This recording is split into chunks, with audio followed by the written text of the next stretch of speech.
Yeah, just give me a few more moments.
Hello, welcome to the stream, Morrison. I was actually getting hot water ready. I'm not even joking. Let's get straight to playing the game. Hopefully nothing weird happens where I have to restart my whole computer.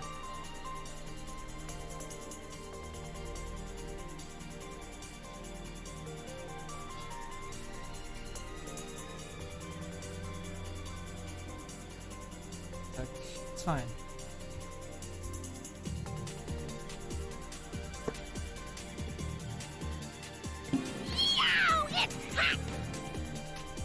Huh.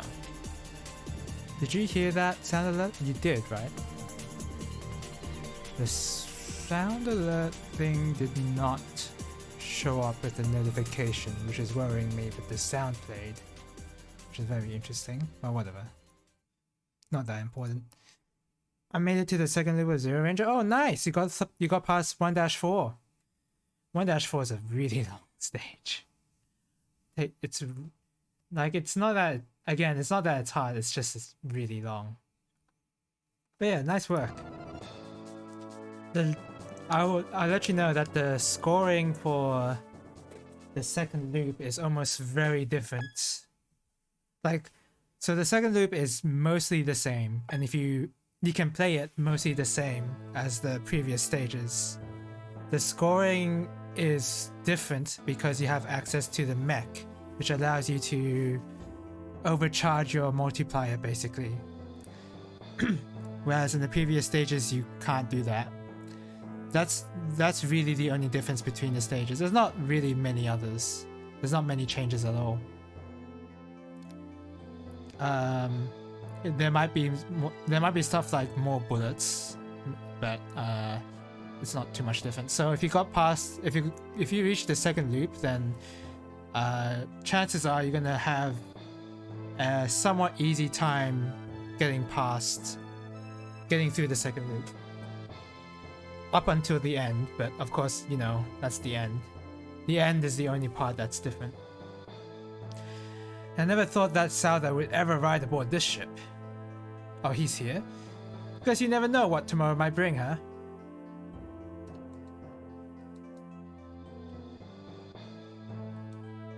I don't like how this is playing out. And for Souther, he's grown much weaker, hasn't he? I gave up scoring in the first loop, not bothering to remember to store enemies to carry the multiplier. That's okay, it doesn't... Look, it's not going to be that important. Hey, Bu, there's something heavy in here, isn't there? It's not too bad. I'm sure, like, never mind you not stalling. I'm sure that you haven't done, like, certain milking parts as well. Like, have you milked the turret boss in 1-4? I don't think you have. You might have. I'm not sure. But like, you haven't done stuff like that where you're actually like milking stages and you're just trying to beat them. I think. But this is me assuming. Hey, Bu, do you like me? I like you. No, you didn't say it with feeling. I'm not gonna lie to you. You're no fun. Nah, yeah, exactly. So, it's fine. Do you remember the night of Kana's reconstruction? I heard that Barkley danced with Federica. It's Federica for some reason. I have nothing personal against that lumbering, heavy armored soldier, but something about that made me so angry when I heard it. But why? Why? Why did I get so angry?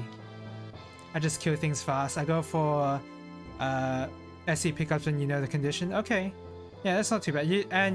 As you play more, you'll know what the conditions are. I think I know every condition because I've played the game for so long. But yeah, you'll eventually get them. And most of them aren't even... I feel like most of them are pretty easy to get as well. You know, those two from Campbell, they come off as a quiet type, but there's more to them than meets the eye. I feel a little sorry for Don Juan, but it's nice to have things quiet around here like this, every once in a while. I'm in the biggest pinch of my life. Don Juan is pretty cute, don't you think? How pathetic! How could this happen to me, Don Juan? This is the greatest disgrace of my life. What is happening to him?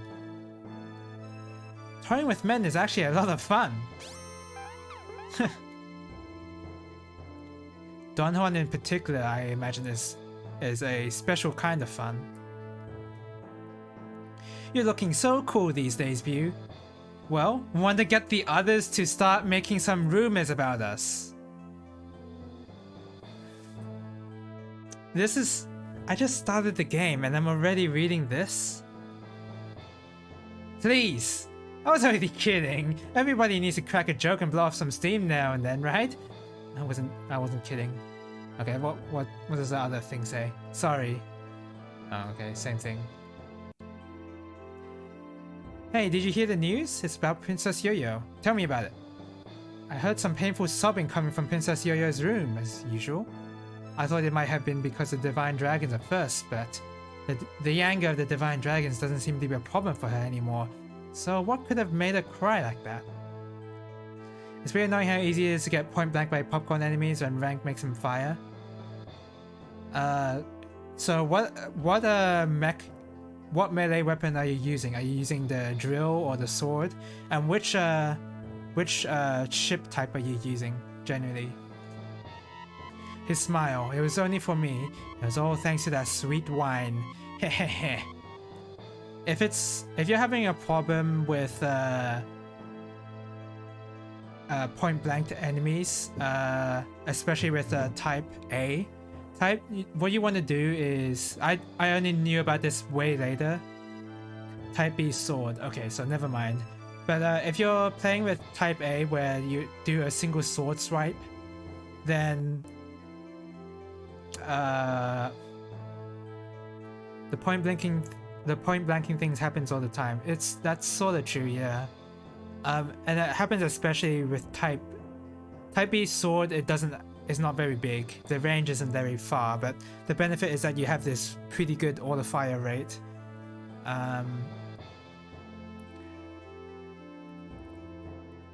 Do you wanna... If you're playing with Type A sword, then I guess you don't need to worry about it, but what I was gonna say was if you pick Type A sword, then you wanna bound a key that has auto fire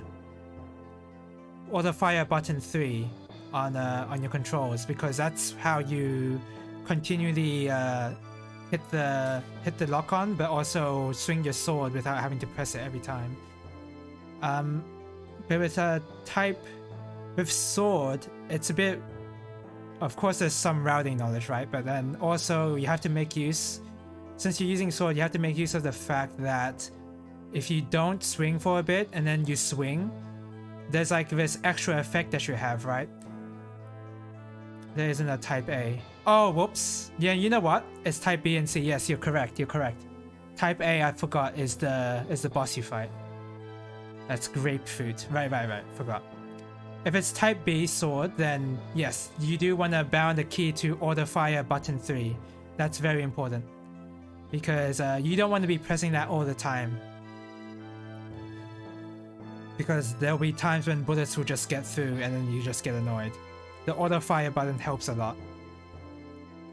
And of course you might know that if you don't press the button for a bit, then it's like semi-charged a little, and then the next time you swing your sword, it has a reflect effect.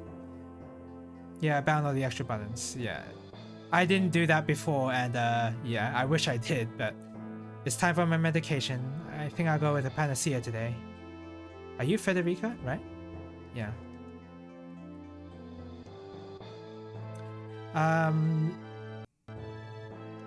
There's like particular sections like in 1.1-4 at the beginning where if you don't have that button bound, it's really annoying to try and kill the massive waves that come at you. Ah, I screwed up that one. I screwed that one up. Please don't talk to me. And yeah, I guess especially in 1-4 you have to deal with point blanking enemies. Definitely that stage. May I have a word with you? I'm pretty sure you know a lot about this sort of thing, Bu. You know how a man and woman fight a lot, they end up suddenly falling in love? It happens sometimes, doesn't it? It happens all the time. Is that so? I didn't really mean anything by it in particular anyway. Why would I know a lot about this? I just got rejected by Yo-Yo. I see. You've been rejected before, Bu. Maybe that's why you want to interfere with the love others might have. You know, I feel like that is Bu's character. He's feeling very bitter about how Yo-Yo ended up with Papaleos. That's reflective in the dialogue options that he has. So noisy in the ship. It's always like this in here though. Maybe I should hum a song or something. I'll listen. So many lakes in the land of Mahal, it's true, and the dam shut tight on the Rainbow Bridge. Just look down, would you? Someone's been fishing for octopus there from time to time. Oh, Mahal's towering in the air is a palace of splendor, greater than any rhyme. Cool song. I didn't even attempt to sing that. I put Gunso's and urchin. Oh, hello, welcome to the stream, Sofa. Huh. It's interesting that the sound alerts are not showing up in the notification. Like the notification for sound alerts is not showing up. I wonder why. I mean, the sound is still playing, so... Anyway, welcome to the stream, Sofa. Just let me... Is this something I can fix right now? I don't think so.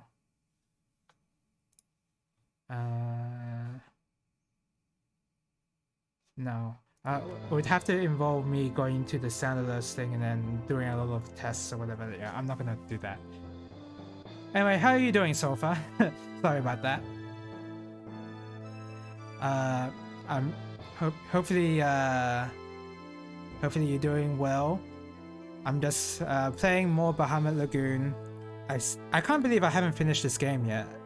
The story seemed like it was heading there, but apparently I'm not that close. Have you been playing any JRPGs lately? Atelier Sofa, yeah, I was just about to ask that, yeah. Because I know you said something about how you were on the Magic the Gathering high, or sort of. Something like that. His stomach should be hurting right about now. Serves him right for betraying our friendship, though. Still, my pranks on him are getting kind of harsh. I'm scared of the person I've been turning into. It's just a prank, bro. Still need to finish Atelier Sophie. I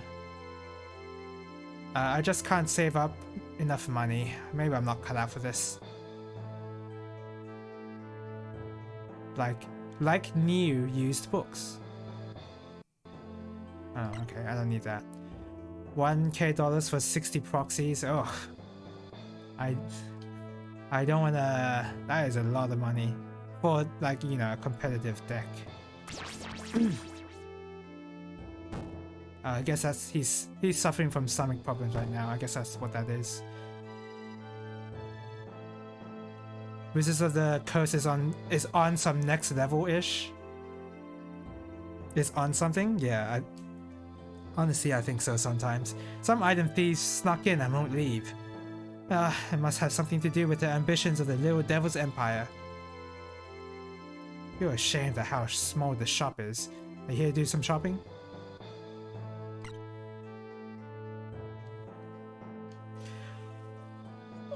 Oh. How are you doing, Mom? I'm alone. I only talk to Sergeant about work. I'm lonely, so terribly lonely. You can leave that job to me. I'm still having him trying to assassinate Matalite.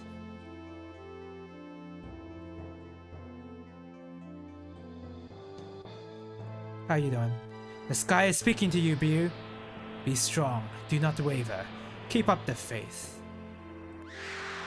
Oh yeah, I can feed my dragons. Is that something I want to do? I mean, I feel like I've powered up my dragons as much as I could. Except for a few. Let's see. Petites could use some help. Yeah.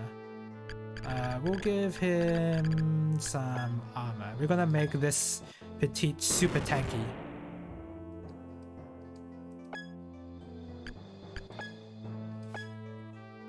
But yeah, Atelier Sophie, what is...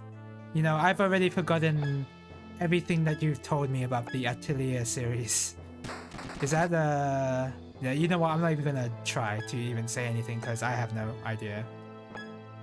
I was gonna say, is it like a PS2, PS3 game? It sounds like a PS3 game, but again, what do I know? I've forgotten everything. Oh, that's already all my armor. Yeah, you're good. I think I go with the most common loadout in Zero Ranger. That's the back shot, lock on, and sword on type B. Is that what you mean? Back, lock, and sword. Oh, you're learning lock on, huh? Okay. I mean, there's definitely nothing wrong with that. I use that a lot. It is very common. I normally, for new players to Zero Ranger, I would recommend charge attack, because if you're not worrying too much about scoring, then charge attack is generally better, in my opinion. But if you prefer the lock, then that's okay. And besides, if you're learning scoring, then if you want to learn scoring later, then it's a good idea to start with lock on first so that you get used to it. Interacts with background enemies. Sure, I get it. Nah, you're fine. Atelier Sophie was, wait, hold on. Okay. No one needs more...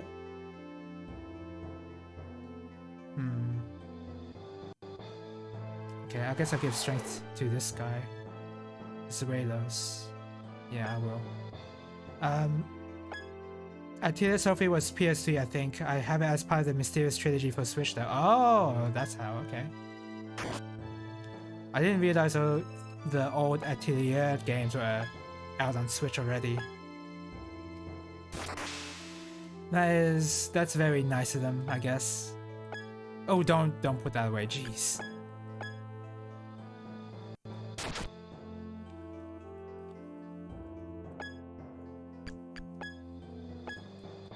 Sophie is the one I was playing at club a while back. Oh, I've never seen you. I've never seen it though. I don't think I've seen you play it. I'm not sure. No, I don't think I have. I've seen mainly Simon playing Xenoblade or whatever JRPG he's playing that he's currently playing, yeah.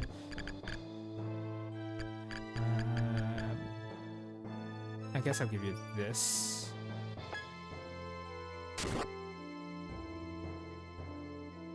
Okay.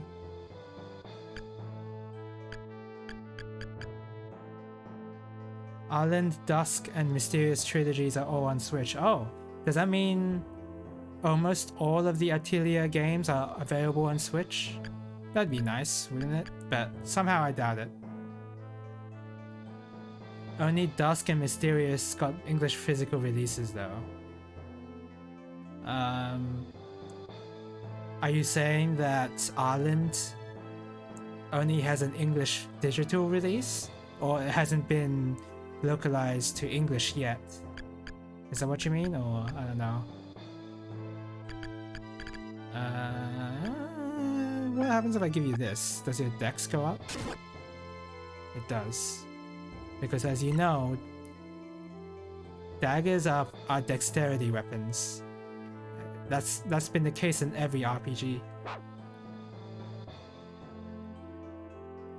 The Karabia actually needs some armor, but I forgot to give him some, so he's just gonna be stuck with 9999 HP, so he doesn't even need vitality.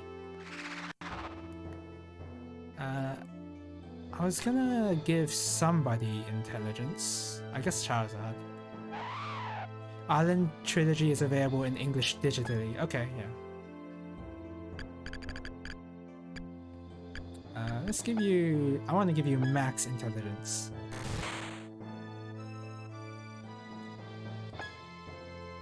Okay.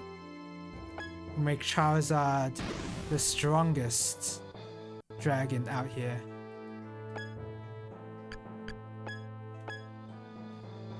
I have the Dusk Trilogy physical. No way am I getting to that anytime soon. Oh, yeah, I mean, I feel like the Atelier games are 50 plus hours JRPGs, right? I mean, that's an easy thing to assume. And that's for each game as well. Oh my god, 2 intelligence left? Please give me some intelligence with this. Oh my god, you gave me 1. You gave me 1? Are you serious? Okay, this Silk Road better give some. Okay, good, thank you. But his aggression is way down thanks to that. Which means I'm gonna feed him some super vodka. Make his aggression go way up, because that's what he needs.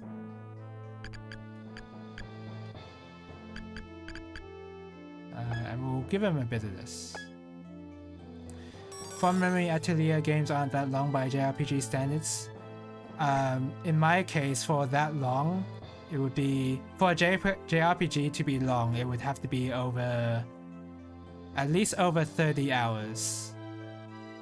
A short JRPG would be around that.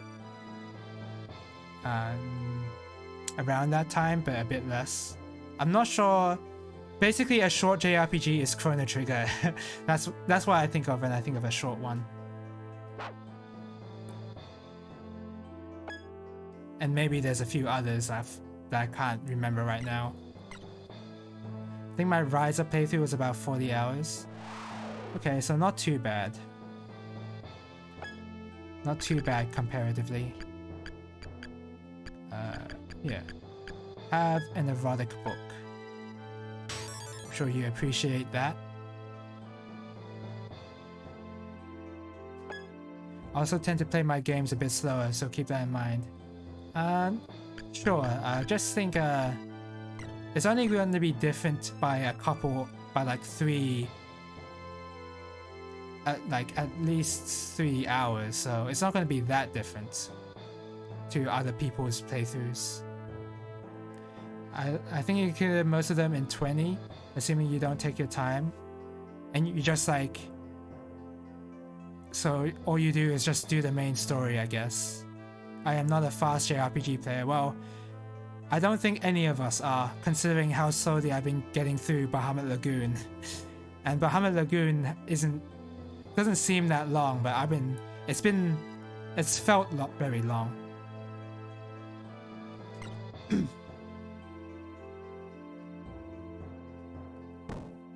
But yeah,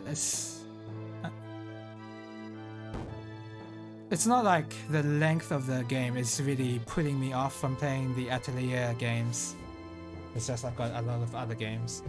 As you say that, but I've spent 80 hours in multiple 40 hours games. I'm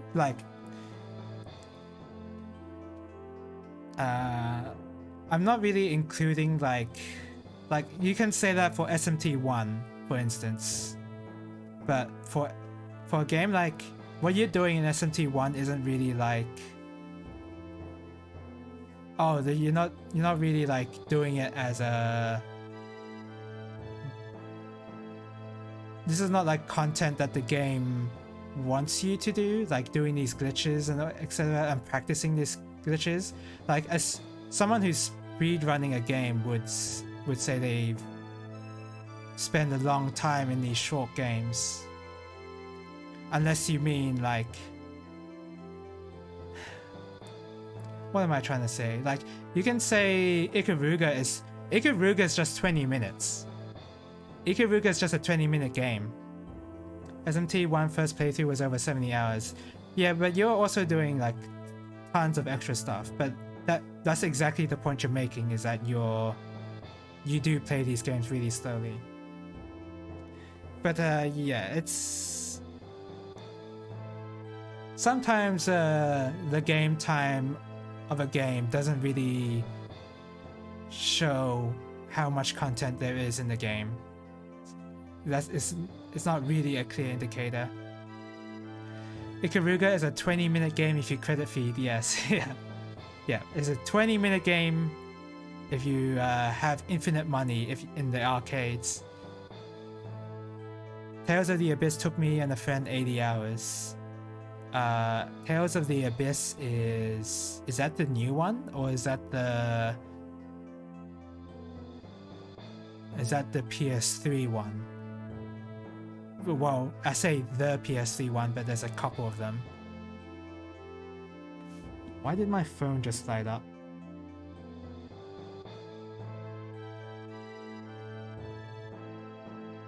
Okay. PS2 one.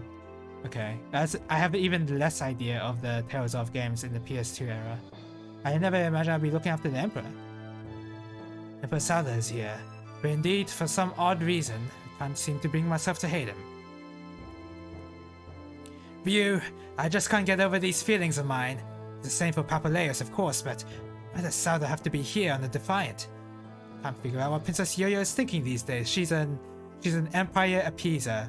She's an Empire sympathizer. That's what she's turned into. Emperor Souther said that he made a deal with monsters to see into the hearts of the divine dragons. I'd be too afraid to ever make that sort of deal. It's true. But as one who lacked the power, as one who lacked the power to understand the hearts of the divine dragons, the deal was very tempting. Why don't you just ask the dragons themselves?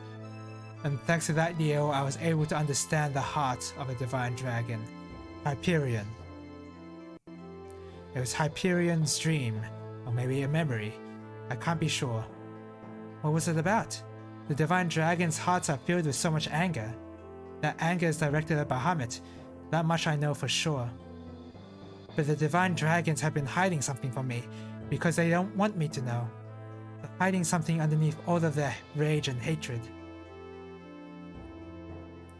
What the divine dragons are hiding from you might be the truth.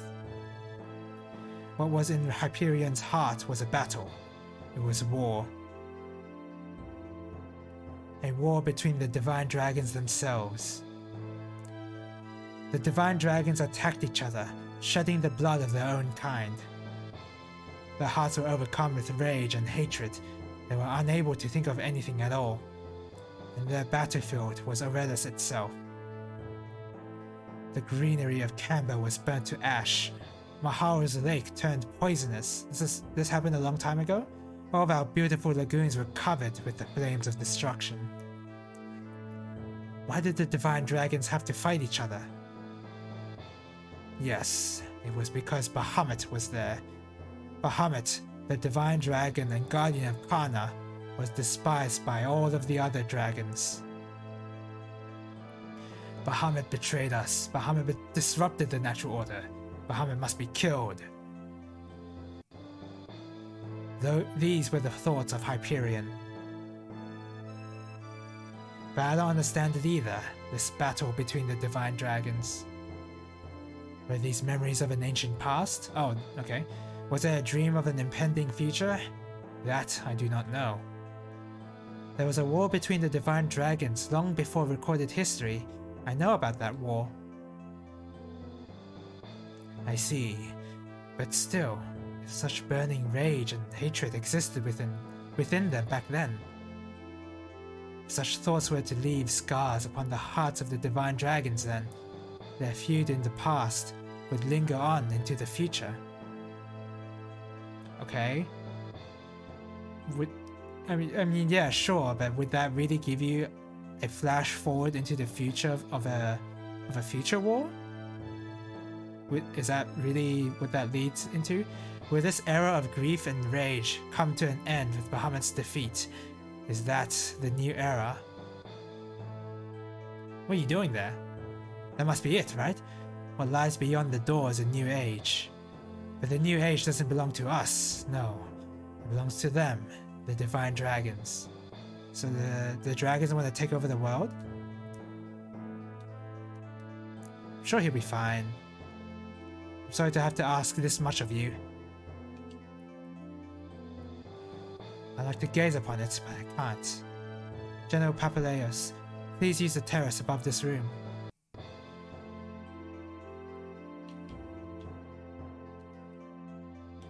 Look after Papaleos, yeah. Okay. Oh, I forgot to check for items here. I'm never sure if there's a new item in these rooms. If they like respawn, because I do remember checking this room before and then like seeing if there's anything here, but it seems entirely random, or like they only spawn at certain chapters. It's not very consistent.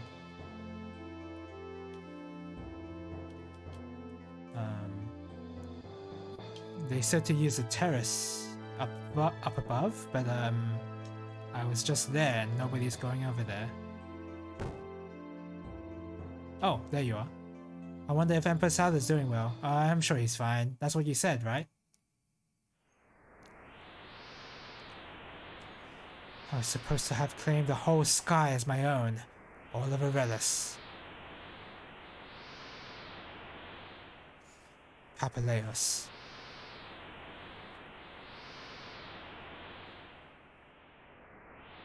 In the end, I lost it all. The legend, this infinite sky. I was unable to achieve my dream. I truly did wish to see what the new age would be like. Salo. You have nothing at all. Someone once told me that. Looks like she was right.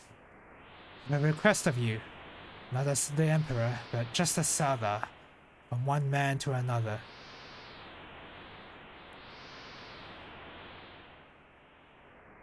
When I die, I want you to cast my body into the sky. I want the sky to envelop me and let me drift upon those white clouds, drifting off to who knows where. And come down eventually to one of the lagoons, one that nobody knows about. I'll give that lagoon a name though. And from there, I'll start over again. Start what over again? Let's see. I'll try to take over the whole world again. And I really will claim it for my own. My time, it seems, has come. Enough of that! I don't want to hear such weakness from you, Souther. It's not like you at all. This is who I am now. Inside of me is everything I scorned. Confusion, regrets, fears. My heart is full of such weakness. It's ironic, you know? I lack the true strength needed to overcome the weakness of my own heart. I just don't have it. Enough! Just stop talking. I'll call someone over to help you. Don't let it get to you, Papaleos. What? I'll give you one last command. My final command as your emperor. What did he... Oh, what, did he just stab himself? Souther, tell me, what is your command? Souther! Don't cry. Oh. That's gonna be impossible. I'm sure he'll be fine. Yeah, he's totally fine. Nothing bad happened to him at all. Oh, the music is different. Can't seem to find the right words to make him feel better. That dialogue was actually perfect comedic timing. They should not have a text box like that. Souther is looking at the sky. Let me stay here just a while longer, please. Yeah, very unintentional comedic scene there, but whatever. You never know what tomorrow might bring, do you? Okay, yeah. The beautiful lagoons of Aurelis were covered in the flames of destruction. The battles we've fought have done very much the same thing indeed. Oh, Sendek might be in here. Oh, I was right. Yep, yeah, I don't have anything there. It's Princess Yo, you okay? I asked Sendek what Souther was talking to him about, but... Bahamut, our guardian dragon, is hated by all the other divine dragons. But what about the new age? Does it happen after the divine dragons war? If Bahamut is awakened, it would lead to another war between the divine dragons. Such a war would absolutely devastate Aurelis. So then, why don't we just not wake up Bahamut? Would that be such a good idea? We started something. We have to finish it. What exactly did we start? There's something else that I'm not all that sure about. The divine dragons don't possess bodies of their own. They can only live in Princess Yo-Yo's heart. And Souther, before. Could it be the case that it's no longer possible for them to destroy the world of Aurelis in their current state? The situation looks bleak. If Bahamut awakens, the divine dragons would be at war within the heart of the princess. Even if Bahamut never awakens, she's still dealing with their rage and hatred inside her. I doubt she would live long, burdened by such horrors. I felt like I was going to die, even when I was only dealing with Hyperion's anger alone. I can't begin to imagine what it would be like to be dealing with the rage and hatred of all the divine dragons in my heart. How painful it must be. Oh, we now just like, oh, I have horrible news indeed. Princess Yo-Yo is in bad shape. We're now all praising Yo-Yo that before we were just like, we even slapped her in the face for being like a very self-centered person and just being very selfish apparently near the beginning. And now all of a sudden she's one of the best people around. That's grossly oversimplifying it, of course, but divine dragons inside me are calling to everyone. Use my body as your vessel. I don't think that's a good idea. I'm not afraid anymore. So many people who have protected me. Now I have to protect them. I have nothing to fear. Not anymore. The divine dragons told me to tell everyone this. We must go to Altair. Take us there to Altair. Altair is the place we were born. There, we will be able to emerge from this girl. There, she can set us free. I don't think this is a good idea. Could it be beyond that rift in the sky? Another world beyond the door? The rift in the sky. Would that mean the monsters that came out of there to attack Kana were from Altair? Are they on the side of the Divine Dragons? Okay, okay. Altair really is beyond the rift in the sky. The Divine Dragons don't know what those monsters were though. They are just as lost and confused as we are. I was able to feel a sense of trepidation from the Divine Dragons for the first time. The rift in the sky will never close. Oh, wait. It's still open? The monsters will continue coming to Aurelis. We'll go to Altair and strike them down at the source. And then, if I'm able to do it, I want to be able to send the Divine Dragons back to their homeland. You're going strong. I'm so happy to see it. This battle is to defend Aurelis. I believe that is why I have these powers. To defend our world. And apparently it's just to bring the Divine Dragons home. I'm actually a little afraid, but it's strange at the same time. I'm not that afraid of the Divine Dragons anymore, because they're afraid of many of the same things as I am. They have more than just anger inside them. They have weakness in their hearts too. I can feel it. Do you think it's because I'm stronger now, Bu? If you are, it's because of him. Thanks, Bu. I'm relieved to hear you say that.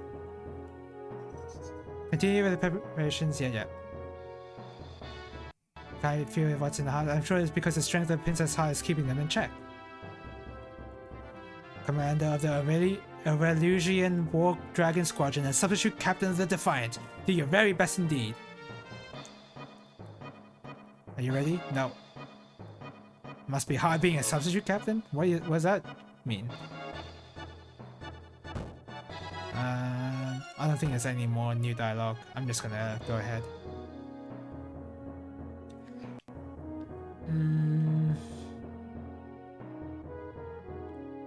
There's a lot I'm still very unclear on in the story. Like, how does Yo-Yo know that Altair is the Divine Dragon's homeworld? Did the Divine Dragons tell her? How come we were not privy to that? I mean, we're not privy to that because the dragons only speak through her. But I would have, if you're gonna have many cutscenes, why not show that cutscene rather than just like kind of out of nowhere? Do you plan to awaken the Bahamut? What about the other Divine Dragons in your heart? If anything were to happen to you, we'd be unable to stop it. I'll be okay. You might not feel that I'm reliable now, but I'm still the Princess of Kana, and Bahamut is Kana's guardian dragon. Now is surely the time to awaken it. It should be willing to lend us its strength. Hornet, if you could, take us close to Kana Castle. I'm afraid I can't. Not right now. The ship isn't going to be able to move for a little while. Look out the window. Excuse me. Oh, I'm still in control. Papaleos.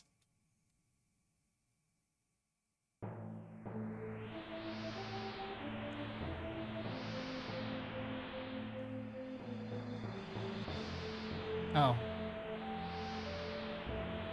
Are they just gonna fall though? And I mean, okay.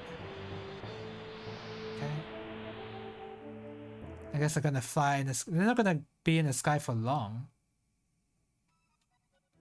What's your plan, Bu? Oh. I guess we gotta check that out before we start. What the? Hey, Bu. Something heavy in the air, isn't there? Leave General Papaleos to the princess. You don't have to worry about the two of them. Just focus on the attack. I'm gonna worry. Here we go.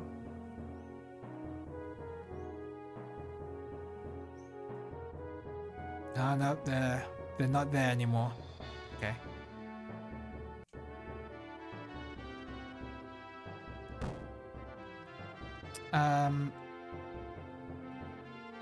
Yeah, I don't know. I don't know how I feel about the story right now. I kind of felt like the Divine Dragons weren't even that important for most of the game. It was just, oh, we just had to go to these because of stuff. Chapter 21. What the heck is going on here? What is this? Psychic doll. And that's the boss. The boss is in front, surprisingly. Okay. So how do you get out of here?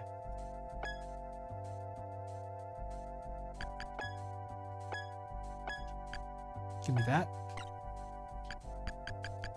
I don't think there's anything else to put on these guys. And I'll do a sortie. Takedown and Griefer. What is this music?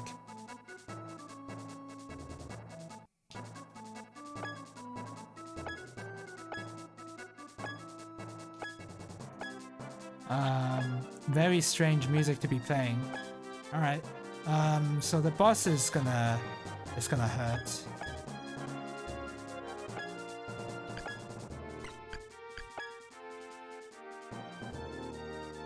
Terror Break. I wish you could use Solar Flare instead so you could hit so many people, but I guess not.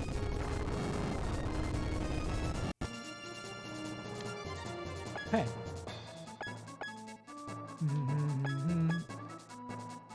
And yep, here we go. Now we're actually playing some standard Bahamut Lagoon. Oh.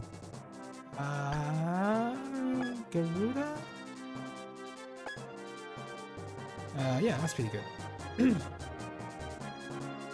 I guess I can use this time now to talk about other things, as I usually do. I remember I had such a hard time talking about other topics the last time I streamed this, because there was almost nothing going on in this battle system. Like this battle, these fights are like way too easy for me to even concentrate on. Like there's no point in me focusing on these since they're so easy, and the worst part is that they're really simple as well. So it's easy and it's very simple. So it's really hard to talk about what's going on in the combat and like what strategies to do. So, all of a sudden, do you know what's on sale at this moment on Steam? I know that's a weird question to ask, but I bought something on sale on Steam. And it's a very interesting... Oh, no. It's a pretty cool game. It's a game that you showed me earlier when I was demoing some shmups on your laptop at locals. It is oh, what is it even called? I'm not sure of the full title.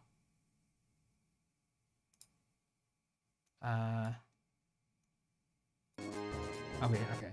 It's called Darius Burst Chronicle Saviors. Apparently the whole franchise is on sale on Steam. That's the only one I've bought though, because apparently that's just the latest, and I don't know, I'm not that interested in the Darius games in general because I haven't played them. So I just thought, I'll just buy the newest one, whatever. And yeah, I played a bit of it, and I got some of the DLC. I didn't get every single DLC. I cheated because I saw it earlier on my Steam feed. Oh yeah. So yeah, I played a bit of the Darius Burst. I got some of the DLC. So I only bought a select few, and I'm wondering if you're able to guess what the... I only bought 2 DLC packs out of the selection that you can choose from. Anyway, so I did play through the normal, like the arcade version of Darius Burst. I did play a bit of it at locals as well, but I didn't of course I didn't fully understand what was going on. But this time I actually looked up what exactly is going on. And yeah, it's a very interesting game. Let's put you there. I saw it earlier on my feed. Oh, yeah. So the way Darius Burst works is you're supposed to... It's really... The arcade version is really designed for you to play it on an ultra-wide monitor because there's black bars on the top and bottom of the screen. And the playing field is very wide. They want you to use all of that space. And the gimmick is that your ship can turn around in that space, like do a full 180 to the other side to shoot guys behind your back. And then there's a burst system where you just shoot a huge laser. That's really it. And if you time the huge laser really well against the enemy's huge laser, you do a lot of damage. But I think the most unique part about Darius Burst is the fact that you're able to put down these drones where you are. You put down just one drone at least. Put down these drones that shoot out lasers, and then these lasers can like cancel out enemy projectiles and of course kill enemies pretty quickly. And then you can aim them as well depending on where you are relative to your position to the drone. So that's something I didn't even catch at locals. It's that you're not moving the drone by your actual controls on your ship. It's your position relative to the drone. And some ships will have the drone always point away from you, and some ships will have the drone point towards where you are. So that's why that's important. So that is easily the most unique aspect to Darius Burst to me. It's that kind of mechanic. It's 2 screens wide. It does actually support dual monitor if your setup lines up. My setup does not line up. The second monitor does not. It's a bit smaller. It's just smaller in general than my main monitor, so that's not gonna happen. Well, okay, it depends how good the settings are for me to change the screen. So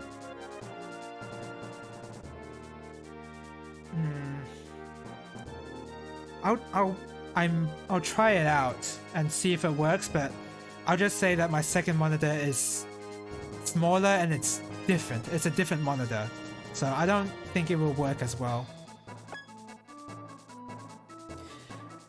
But yeah, it seems like a really fun shmup. But I have noticed the DLC packs that you can get for the game are very they're very fan servicey, and in the good kind of fan service, like, you know, not like, you know, what anime watchers usually think of fan service. Like, it's actually stuff for the fans to enjoy.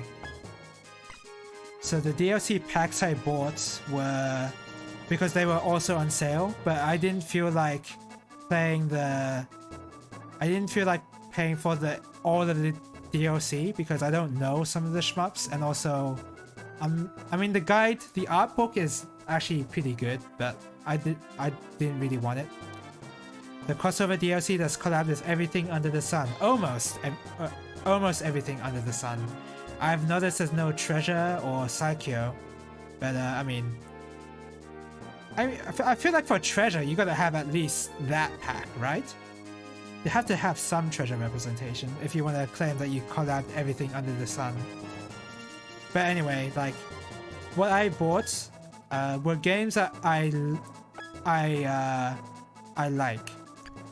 So how this DLC works is that they cross over with other franchises of other shmups, other company shmups. So, but yeah. So with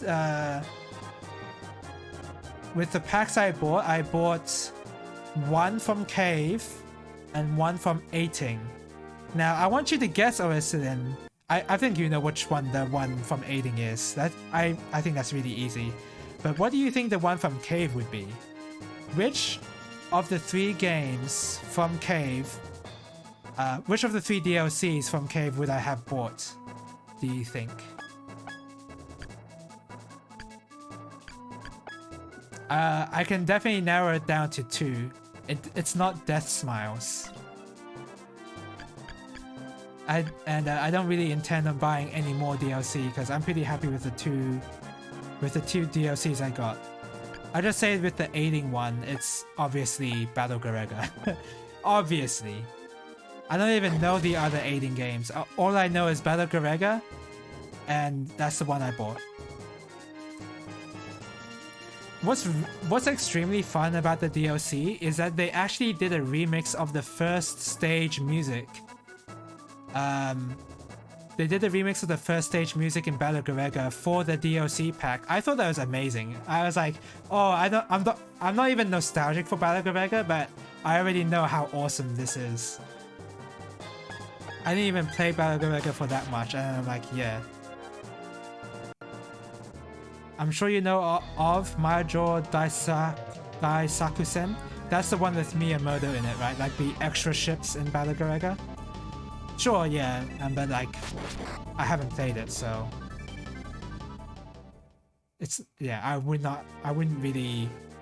know anything about it other than the characters. I recognize the character, but not the game. But yeah, you already know it's Kitsui, yeah.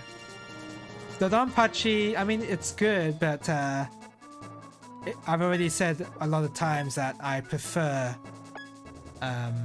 Kitsui over Dodonpachi, and prefer Ketsupachi over Dodonpachi as well. Honestly, I don't know if I prefer Ketsupachi over Black Label. I don't know, actually. Black Label is really good. I don't know if there's really any comparison. Black Label is really good.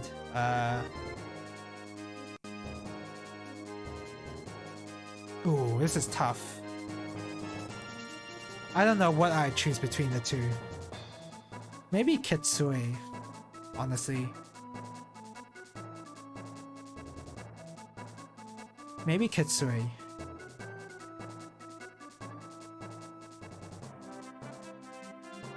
Yeah, I think so.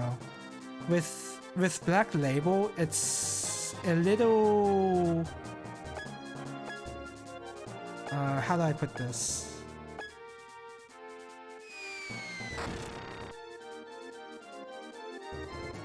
It's a bit, like, for scoring purposes, maybe this just comes down to me not knowing any of the scoring mechanisms, but it's hard to tell why you want to increase the red gauge, and it's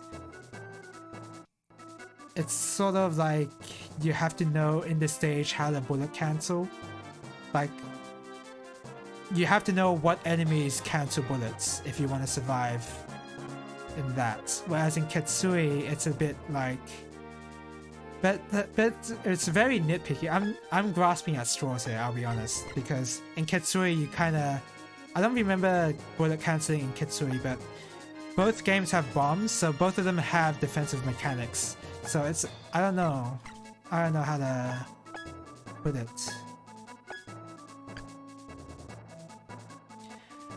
Honestly, I'm gonna decline to comment on which one I prefer, because I haven't played both of them enough for me to really know what's going on. It's kind of the same feeling I had when before I started learning Ikaruga, where I kind of hated Ikaruga before I really started to learn how to play it, but I didn't really want to say anything about it because honestly, I didn't really know that much to begin with.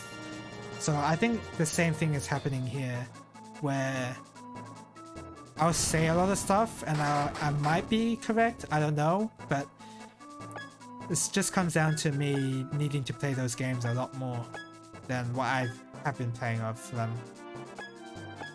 Which is why I downloaded an emulator, not an emulator, a ROM for Kitsui, and in which I will be playing that at some point.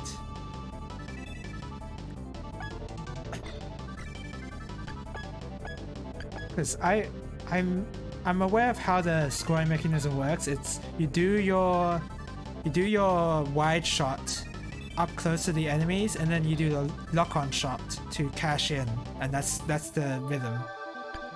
Whereas there's not really anything like that in the Donpachi. It's more like increasing your multiplier, I guess.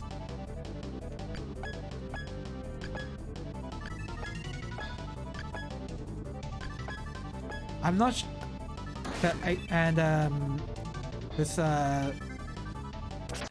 I'm still not sure how in Black Label the red gauge interacts with your score or with your multiplier. Like I don't know yet. Like, does it make it so that the multiplier doesn't go away? I'm not sure. Just something I have to play more of.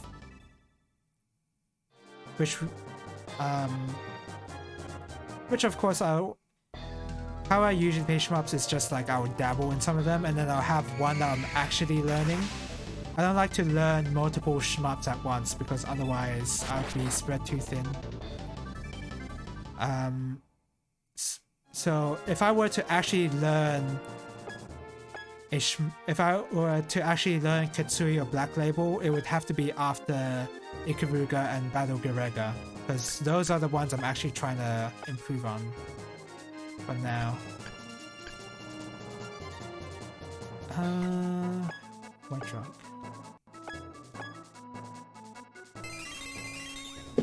Oh, speaking of Ikaruga, okay, I don't feel confident that I'll be able to get through chapter 4 with no deaths. But I think I can get through it with 1 or 2 deaths. I feel like if I play through chapter 4 right now, I'd be able to at least get through it without dying too much. I will die. That's my level. That's my current level. I will die, but not too badly. Like, I won't just have these chains of deaths like what usually happens whenever a person plays Ikaruga.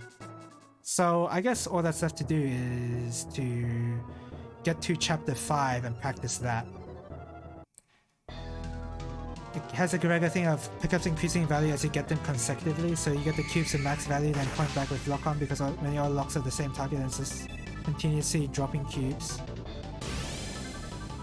Apparently, according to the Shmup wiki, what they say is the lock-on grants you the max value, gives you the current value of the multiplier, regardless of distance. So I feel like it's not just like getting the I guess getting them consecutively only counts if you're getting higher values consecutively, maybe? I'm not sure. But I know that with the wide shot, you have to continually get point blank shots and collect the 5 items to really to make that countdown count for number 5s, because apparently that countdown can start counting for 4s, 3s, and anything lower than a 5. So if you use your lock-on shot for that, when it's a 3, then you always get 3 shots, 3 items when you use your lock-on shot. That's what I think happens, but yeah, you know. Saint Dust. But yeah, I definitely need to play it more. It's probably going to be my next game I'm gonna learn how to play as well. Kitsui, after Battle Garega, of course. I want to try to learn at least one shmup from each major company. So at this point I'm doing one from Treasure, and then the next is one from Rising/Ating, and then one from Cave, and then one from Milestone Inc. Because I do kinda want to learn Chaos Field. One from Psycho as well, so like Strikers 1945 or even Dragon Blaze maybe. One from each company sounds like it's a good idea. I need to pour my water. Let me check if my webcam's working. Yep. Oh, what the heck? My webcam's frozen.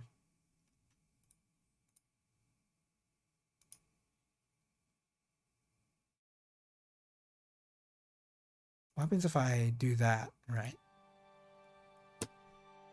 And then deactivate. Activate. No, I don't know how this... It just doesn't want to work. Okay, yeah, it just doesn't want to work. Whatever. I guess I'll just pour my water the normal way.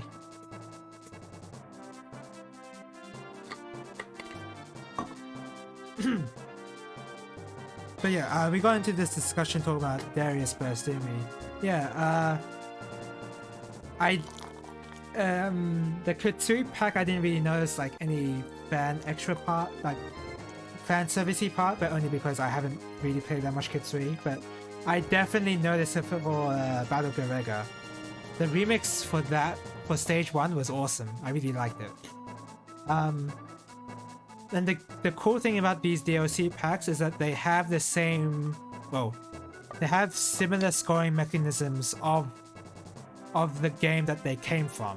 So with the Battle Garega DLC pack, they have the medals that you have to pick up for score, and then these medals you have to pick up consecutively and not miss a single one. And for Kitsui, there's the numbered items that you have to pick up, and point blank enemies as well.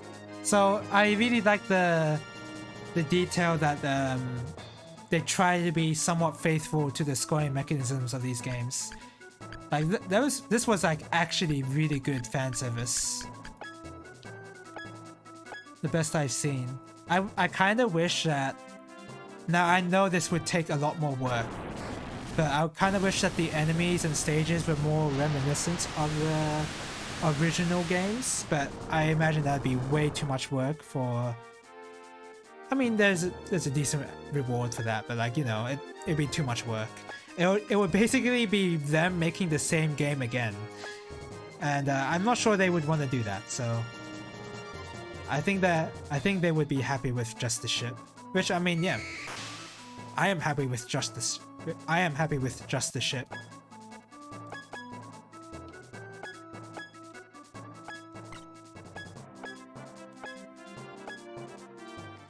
And I've only touched a few of the other modes in Darius Burst as well, because it's not just arcade mode. There's also this CS mode, which is apparently scenario mode, i.e. apparently it's a story mode, kind of. And I've only played a little bit of that.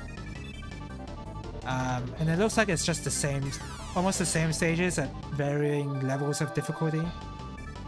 I'm not sure yet. I haven't really played much. I've only played like a few stages of it. One thing that caught me off surprise was the singing in stage 1 of the story mode. I was not expecting singing, and the singing wasn't even thank you.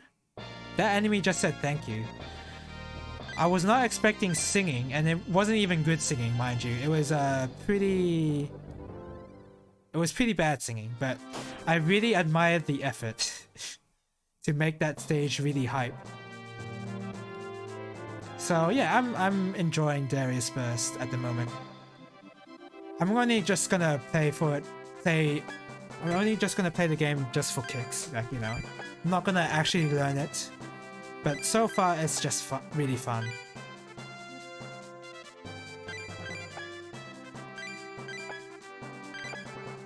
I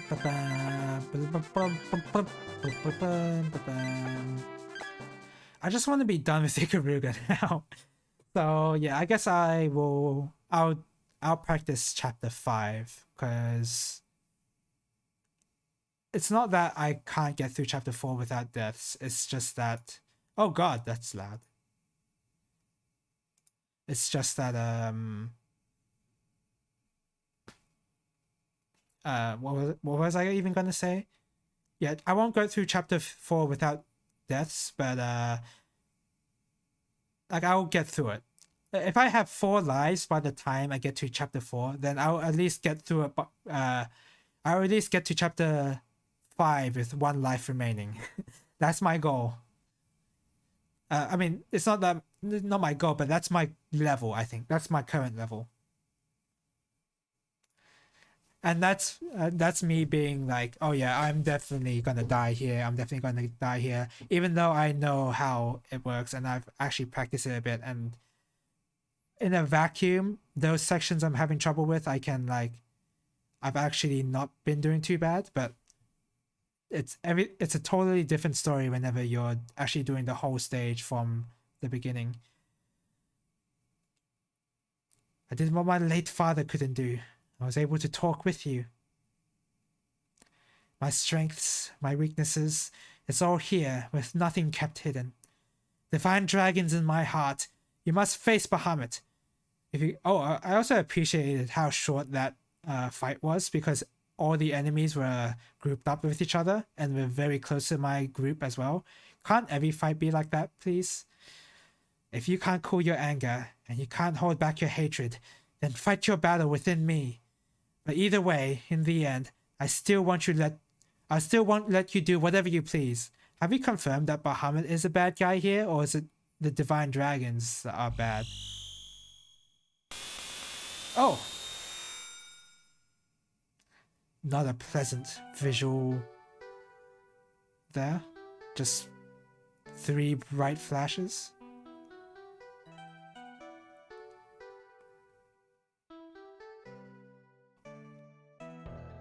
Okay, now we can figure out what the divine dragons want.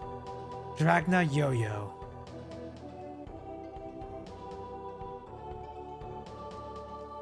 Dragna. Am I a Dragna now? Doesn't look like Bahamut from the overworld sprite. Very much so. Velitra, blah blah blah, yeah, your names. The anger, the sorrow. All of it is contained within your heart. And yet you still persist, girl. You have not lost it. Your own heart. I like this Zero Ranger music. I have to mention it every time I hear this. I'm a Dragna. Please tell me the real meaning behind the legend.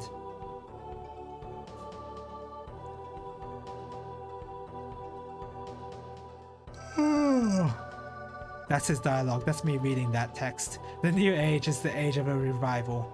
The revival of the divine dragons. The Dragna is the one who will lead us to that age. It is your destiny.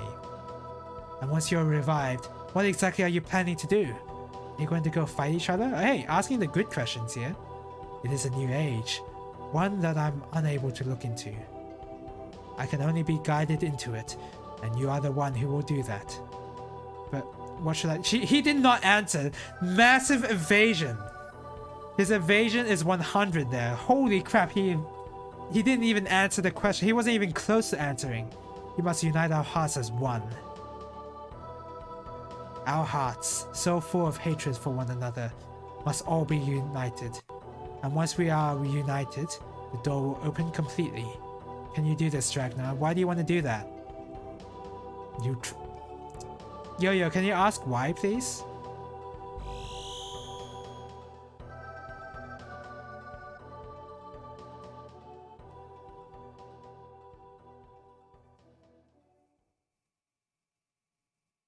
Princess Yo-Yo! We have to hurry and bring the princess to the castle. No, to the Defiant. But Yo-Yo!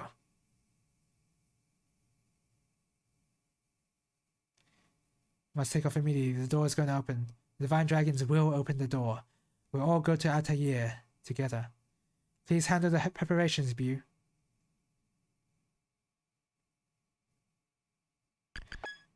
Wow, that was a very short chapter. Oh, the final battle. Is this actually the final chapter, or is it just Is it just like, oh, this is a fun title to have for the chapter name? This guy's still alive? Didn't we kill him? Emperor Gudolf, where's the corpse?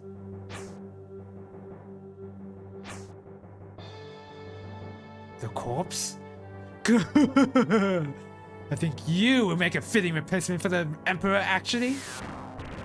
How's this guy still alive?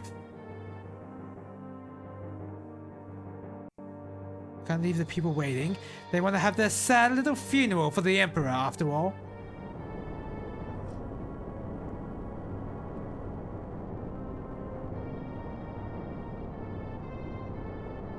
The Emperor is dead. One man has passed away. That's all there is to it. A prologue to its downfall. And they're cheering. Did he say that, or was that a narrator saying that? That was unclear.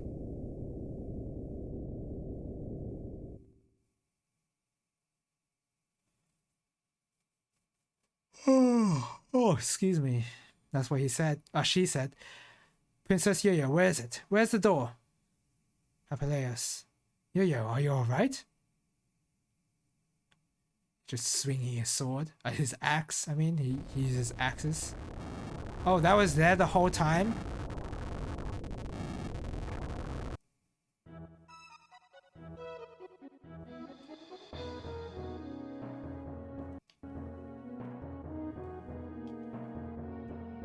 The door in the sky has opened up. It's a door to a new age. Bu, I'll let you handle it from here. As for me, I guess he's got other things to do.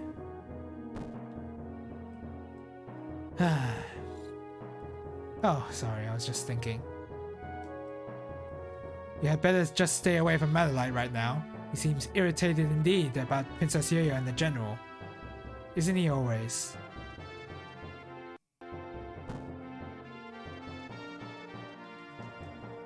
One of these days, Madelite is going to get in an argument with Apuleius. I'm pretty sure it will lead to a fight.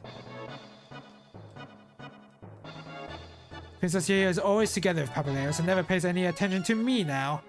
When she was little, she'd always follow me around, shouting, "Uncle Mate, Uncle Mate!" Do you know what Princess Yo-Yo's first word was, Bu? It was mate, not Dala or Mama. It was mate. It was my name. Like an order for the War Dragon Squadron. What about all those fun memories I have?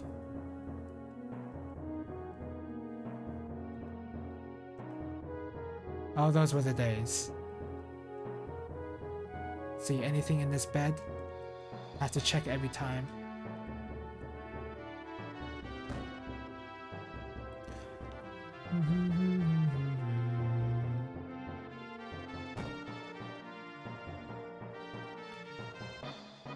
Hey Bu, do you like me? I like you. You didn't say it with feeling. Do these girls have the same dialogue? Found all sorts of interesting things while walking around here. It's nice, isn't it? Taking your time, taking it easy. Maybe it's the sweet, sweet honey, or maybe it's the cookies, but Don Juan has put on some weight.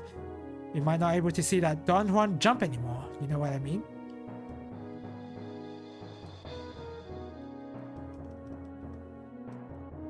I wonder how should we toy with, yeah. With the food, have imprisoned me here. Yeah. Same thing. How do you feel about my son? He's a hard worker. Fine, if that's what you think. He's nothing special. He's great in name only, I suppose. I'm trembling. It's time for your medication. Yeah. It's almost time, huh? Now that the door to the new age has opened. I wonder what lies beyond the door will bring us to happiness. I don't think so. Did you hear about this? It's a serious story, actually. Melodia has these dragon underwear that she treasures, okay? And they went missing. She went looking for them and found them in the boy's room. They were tied onto one of the lance's spears. And guess which lance it was? It was Reeve. He's disgusting, isn't he? Yeah, that is definitely some prank. What could he be thinking about now? The lovely girl that sent him that sweet wine, maybe?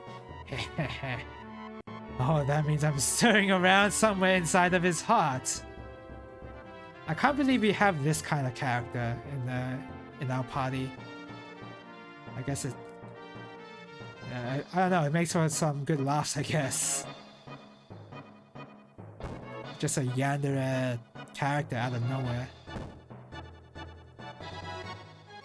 Alright, which one of you Lancers was it? Say there was a fiery wizard and a quiet soldier in heavy armor. Do you think they could start a relationship? Seems like a great match, huh? Is that so? Well, I can't say I didn't feel the same way. How about a little of this? How about that? That? I broke down in the middle of that. What if I say no? Was he trying to interfere with the happiness of others? No, Bio is just a busy guy. He does all the thinking and preparations, and what do the rest of us do? Nothing, that's what. Exactly! He's trying to blow off steam here. I should just let him. He's earned it. Yeah, you're right, aren't you? You're spot on, Bio. He's right, after all. I am actually doing all of the work here. I'm honest with you, nothing will ever get fixed if you don't go ahead and fix it. If you ask me, life has its scratchy moments. If you give up, then you lose. So never give up. Is he saying that to himself? I'm the worst kind of person. But that's actually thrilling in its own way. Yeah, he's definitely the one who pranked his Lancer friend. It's so weird. The girls won't listen to anything I say. I never did anything to them.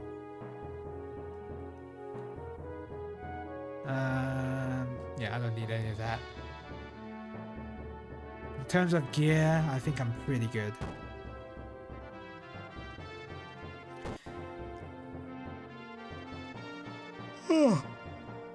Oh, the little devils are now entirely behind the counter. This guy is still working on the Matalite assassination. How you doing, Mom? Yeah, same thing.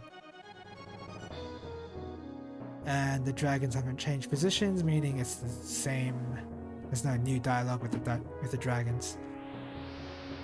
Below the endless sea of clouds, there's another world that stretches outward. Has been watching over you all this time. That world continues to watch you now. The rift in the sky, the war with the divine dragons. The peril that we face threatens more than just the world of Aurelis. Below the clouds, there are people with dreams and strong hearts. You must deliver their thoughts beyond the sky and feel your way through this with the whole of yourself.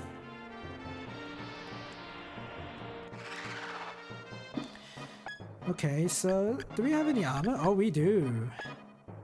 Let's give you all the vitality. 0 aggression, that's what I want to see. I want to see 0 aggression from my healer dragon.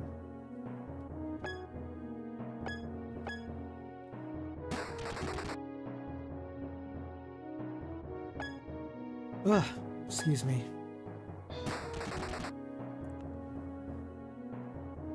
Ooh, hey! Evolved into a Raiden. Pretty cool dragon. Yeah, I'll keep that. And the overworld sprite looks pretty good too. I want to give the Karabia a bit of vitality so he doesn't just die. I mean, he won't just die because he's got too much HP, but...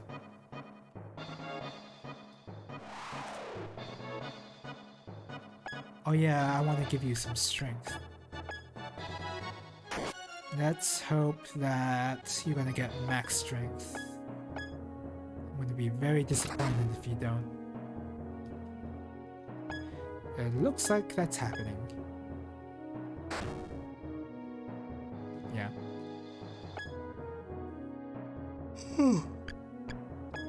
Excuse me. Wow, I can't stop yawning.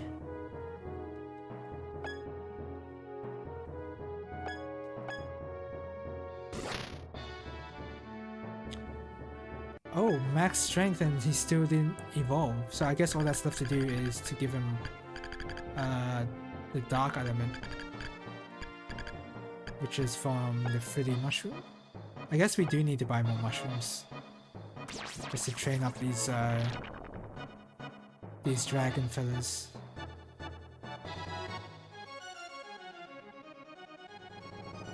Yeah, you need a bit more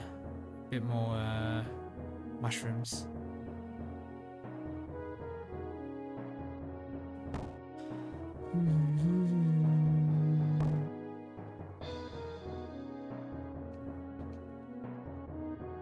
All right, pick it back.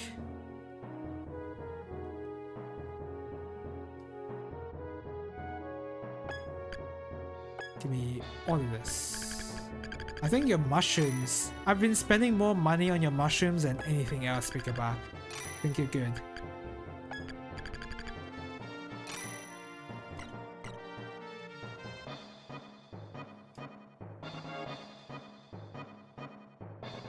Might be spending more than he realizes or something, because he's got so much money from these mushrooms.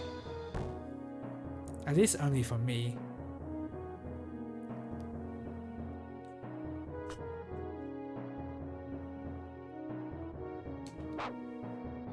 All right.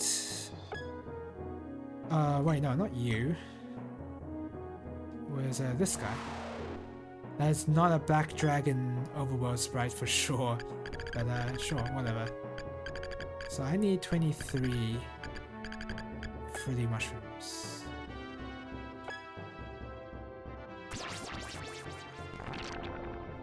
So now he's maxed out on everything. So this guy is actually better than Charizard at the moment.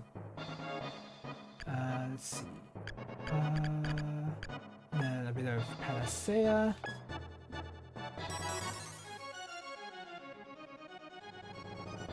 And the guy didn't change. That's apparently the best he can do. Well, whatever. At least his dark element is up there now. Let's make your holy element better. Wait, you're Orcus though.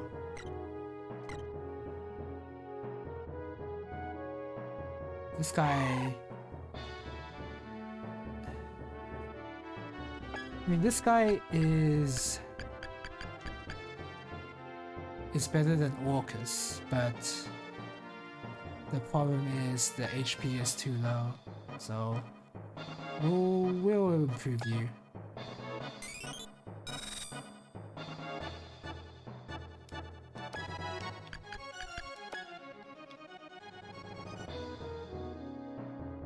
We'll just use all of this, whatever.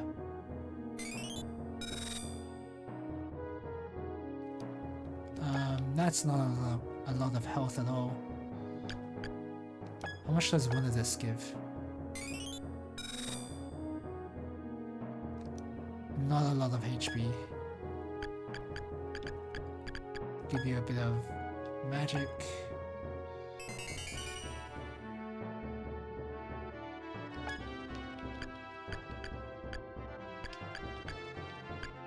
I don't think there's any way for me to increase his HP easily. Koromon's HP.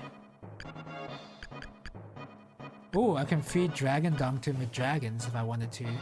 I am gonna make sure if that's a good idea first.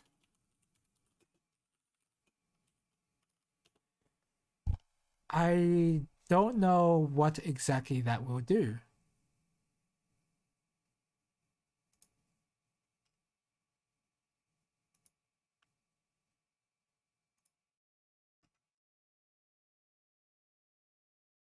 Let's see.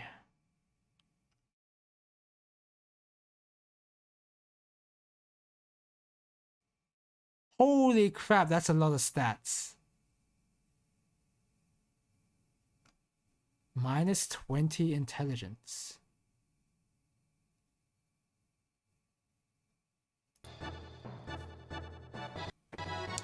I mean, he doesn't seem like he needs it, so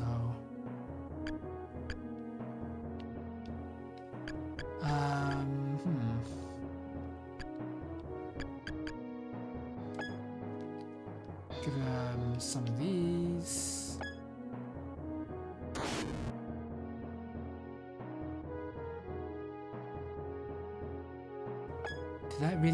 Did that even increase anything? 242. Oh, I looked at the wrong stat. Ah, whatever. Yeah, I'm sure they're fine now.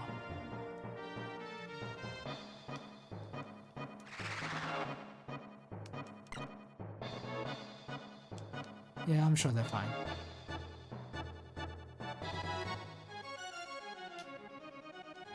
Alright, so now... I mean, I've got a lot of money. But I don't think I need any of this stuff. And if I do, it's only for feeding my dragon. So yeah, I'm gonna just leave that alone.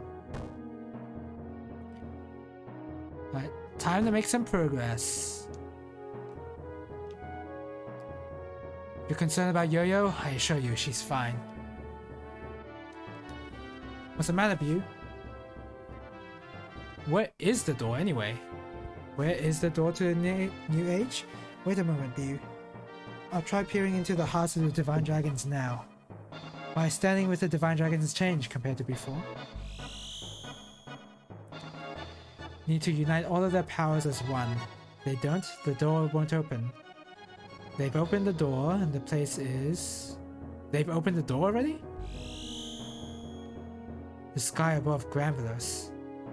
The Granvelos Empire. General Gudolf is still in Granvelos now, Bu. How haven't we killed him already? I know exactly how he operates. If he sees a Divine come flying in, he'll come and attack it, guaranteed. When that time comes, Bu, don't hold back against Gudolf. You must be prepared to crush the Granvelos Empire. A new age is coming for the people of Granvelos as well. It's for their own good. People of the Empire will come to experience a peace they've never known. I'm sure you're feeling okay justifying yourself to that. Yeah.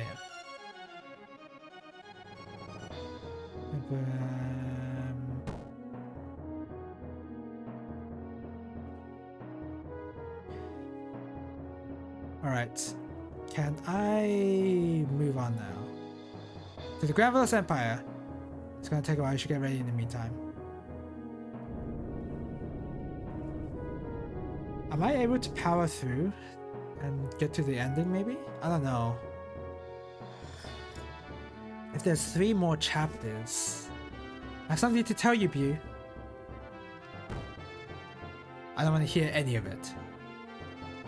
I don't know what they're talking about, but I don't want to think about anything at all during the battle anyway. What's wrong with you? So you say, Rush. But I think you just don't like the idea of seeing the 2 of them together, am I right? Shut up! If you mull it over for a little while, you'll understand. Princess Yo-Yo and Rush are cut from very different cloth. Who would have thought that Rush... Who would have thought that Rush rushes his actions and acts before he speaks? Yeah. Princess Yo-Yo said that she talked with Bahamut. The Divine Dragons don't know how to feel right now. They needed to unite their powers as one in order to open the door, after all.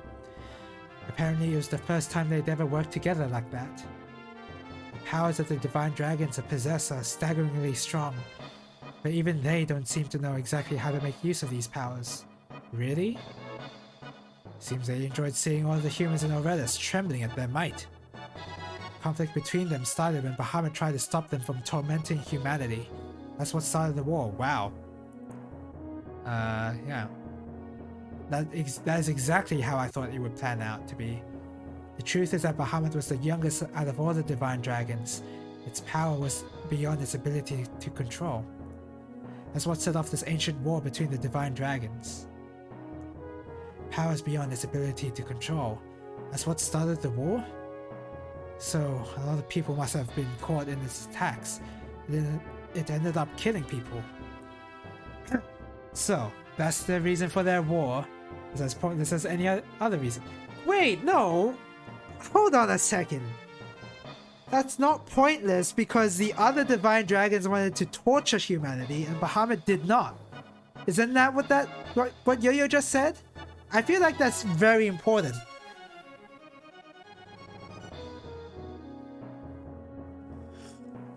And what about the war that you started, General Papaleos?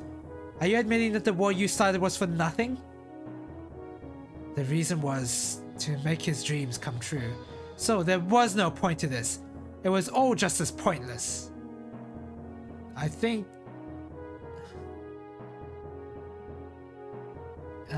well... It's... okay. The Granvelos War is definitely more pointless than the Dragon War. I'm prepared to deal with the consequences of my actions. The consequences of your actions? What sort of consequences exactly? I don't see what point you're trying to make. Oh, enough. I'm a member of the Overlusian Liberation Army, and that's my reason for fighting. I'm fighting to defend people's lives here. But I can't think about that right now. I can't fight when I have too much on my mind. It's just like what Rush said. I need to ask you one more thing, Princess here. I feel like we needed to have this discussion before, near the end of the game, but whatever. How did the war between the Divine Dragons come to an end anyway? That's a good question. It's because the sky closed up and the door was shut tight. So during the war there was a rift opened. With the door closed, I had no way to return to Altair. Bahamut and the Divine Dragons that opposed it were left stranded here on Arelis. They spent their days fighting. The sadness they felt over losing their homeland, the despair, the anger they had, was all directed at Bahamut. Things must have been even worse for the people who lived back in those days. Bahamut felt such grief over it. It knew that people were being caught up in its attacks and felt responsible for their deaths. That's when Bahamut made a decision. It put its own life on the line. And Papaleos just leaves? That's not the time to leave. Bahamut felt responsible for their deaths, put its own life on the line. And then what happened after that? I'm sorry, Sendak. I'll tell you later, okay? Papaleos, wait! I'm such a timid old man. Do you think I'm a cowardly old man? You were just eavesdropping? Princess Yoya has become so strong, which is a good thing and all, but I'm still a little sad to see it.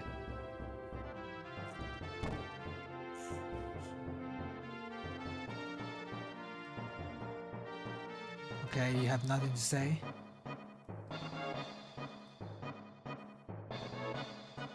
Situation looks pretty grim, because it's an entire empire. Oh! Granvelos Empire is directly under the rift, and they're like, oh no, that's okay. Nothing bad's happening. Where's it now? Looks like we've been hit. But where did the attack come from? Above or below? Why not come from below both of them? I saw the attack coming. The attack came from below, the Granvelos Empire. Rudolph. Granvelos! Why would they be attacking us at a time like... Why would you ask that? You know why. Papaleos just said it. I guess Papaleos only said it to me or something? Okay. Nothing new is being said.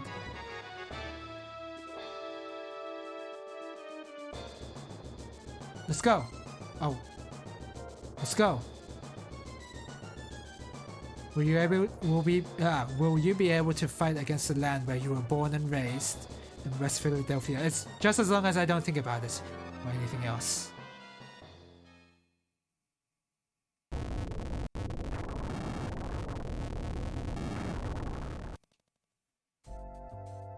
Okay, so we'll just give one of my lances a legendary axe, don't worry about it. Give you that. There's nothing else, really. Yeah, there's nothing else. Okay. Swordy.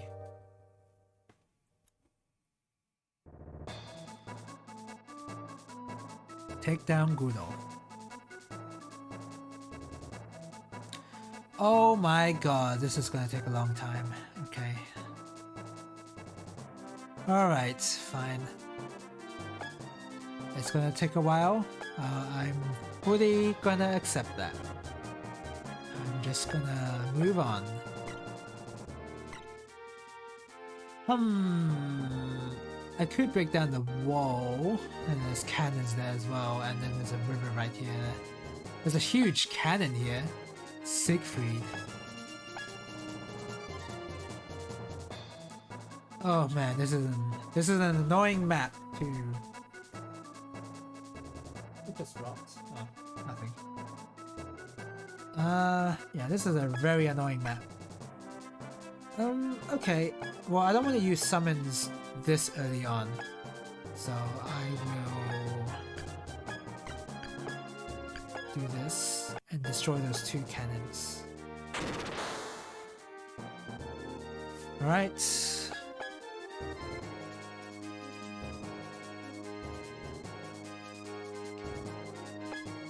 Do I have Zerados set on wait? What is going on with him?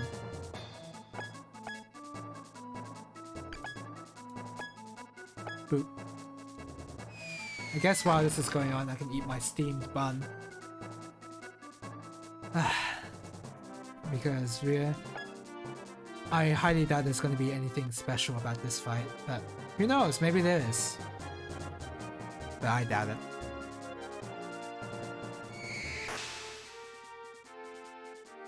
KOF 15 recently had a new, not a new update, but the new characters has just dropped. I haven't even checked them out yet because I've been too busy with Gundam Evolution and FF14 and playing shmups as well. No time for fighting games. I've basically retired from fighting games at this point. But I still want to check out the new characters because they seem like they may be fun. I just gotta, you know, actually play. I just gotta actually play them.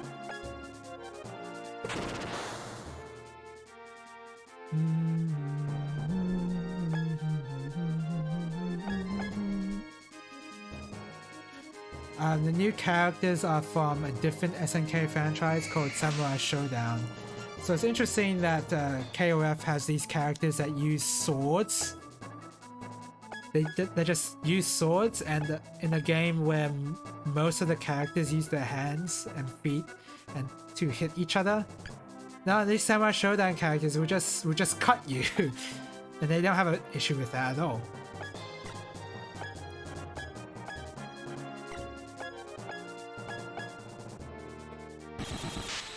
I don't have much nostalgia for Samurai Showdown, personally. It is not an SNK franchise that I've really played a lot of. So I don't feel anything one way or the other that these new characters are in KOF 15. So it'll just be nice to give them a try, but not more than that, I guess. I'm not really considering switching my characters to any one of them, unless one of them is like really good and I really like how they play or something, but even then I doubt it. Because the only character I could like there is Nakaruru, and I've traditionally not liked Nakaruru's gameplay, so yeah. And for Haomaru, I've only liked Haomaru in CVS 2 because you can have him in a certain groove setting called K groove, and you can have him on ×4 ratio, and what that does is increases his damage and health by a lot, but you're only allowed to use him in the team. Like, he's the only one in the team, because normally that's like CVS 2 is kind of like a team game, but you can set it so you can have one single character that is like very strong.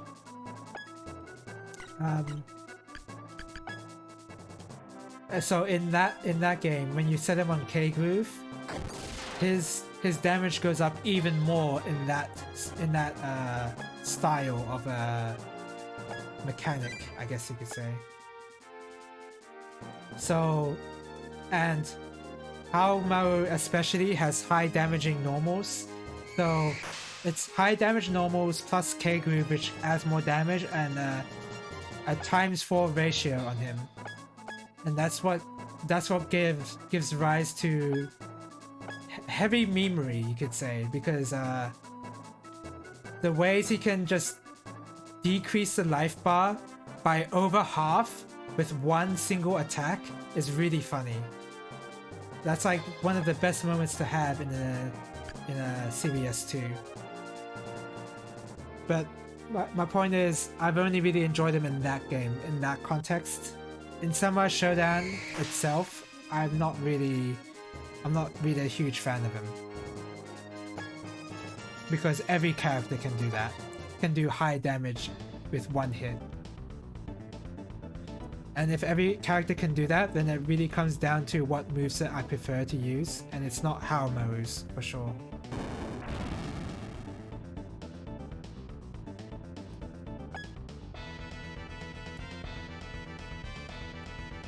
But yeah, I should definitely check them out in Kira 15. Oh my god! Okay, no, that's not gonna kill though, so that's fine. That dragon is so fast. Koromon is so fast.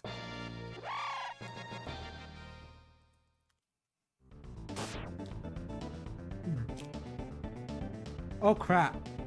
Matterlight, don't die please.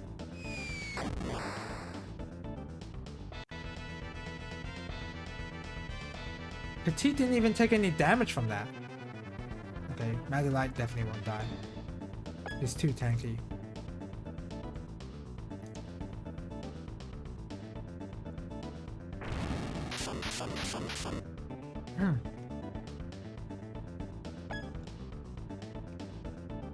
Wow, Koroma is just getting blasted over here. He's not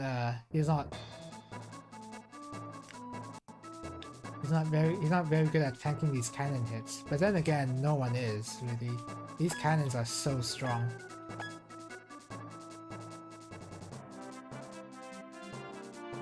Alright, what do I do?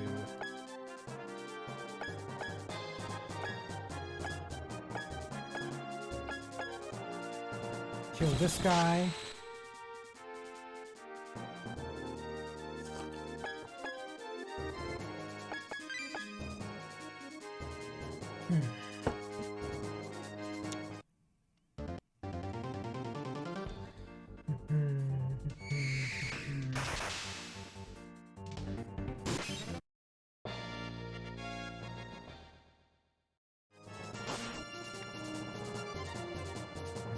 So you're not really close to death, but if I use a summon, then I'd be able to hit that guy on the side there.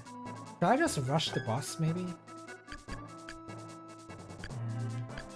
think that might be a bad idea, actually. I'm not gonna do that.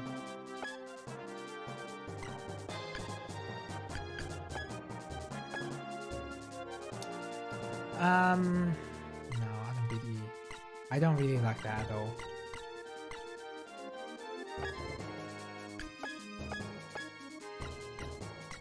I'm gonna heal the Lancer.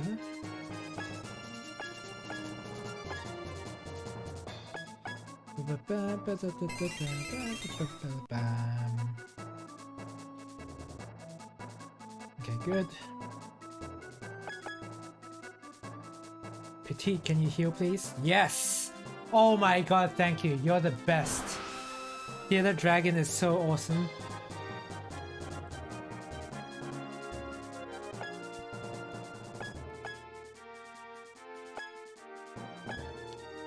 Alright. I can't wait until I get to play Front Mission after this game. Well, not directly after. Dead Space 1 challenge run is gonna come after this. But after that, I'm gonna play Front Mission 2. I really can't wait until I play it because that game is... okay, I don't really remember that game in particular, but the franchise I love so much, so... I really want to play it again so that I remember what this whole story is even about. And coincidentally, it's just like another square-based strategy RPG. I've been playing so many of those recently. Probably too many, I'll be honest. And honestly, I haven't even been meaning to. It's just by chance I've been playing a lot of these. They just happen to be the games I want to play.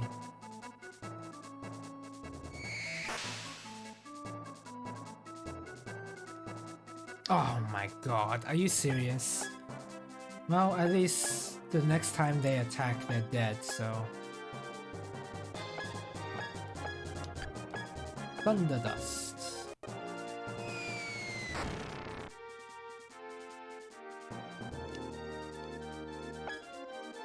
Okay.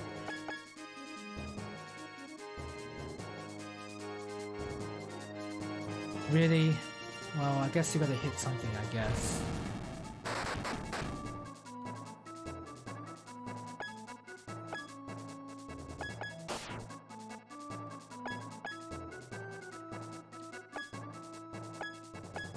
Thunder hits over here.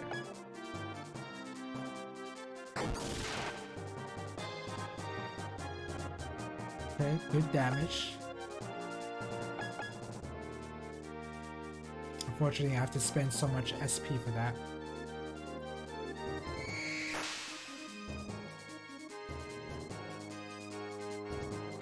Nice.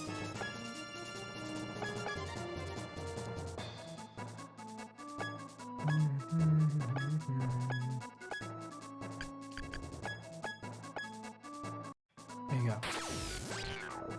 Honestly, taking such a long break from fighting games is actually beneficial to me, to an extent. So, I noticed when I took a long break from First Strike, I recently played a game of First Strike with another person, and I was impressed by how well I was doing even though I took such a massive break. And yeah, having a new perspective going into a fighting game really helps out. Like, constantly grinding out the game is not always gonna help you out. I guess that goes for everything, for anything that you want to improve in, I guess. But only to an extent, right? Like, you still need to put in the practice time to make sure, like, stuff that you want to learn sets in, and only then will the break be beneficial. Like, you need to learn something first, which I'm fine with doing.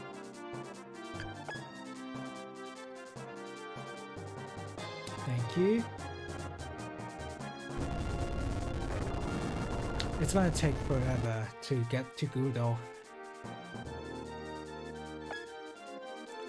Which reminds me, I need to practice that CVS2 Sakura combo. I've been doing pretty well. The last time I did it, I got the 2-player side of that combo pretty well. Like, I got it down pretty consistently. But am I still consistent is the thing. Haven't even tried it yet. Haven't even tried it in this past 2 weeks or so. Even more maybe. So yeah, I guess I'll just have to see.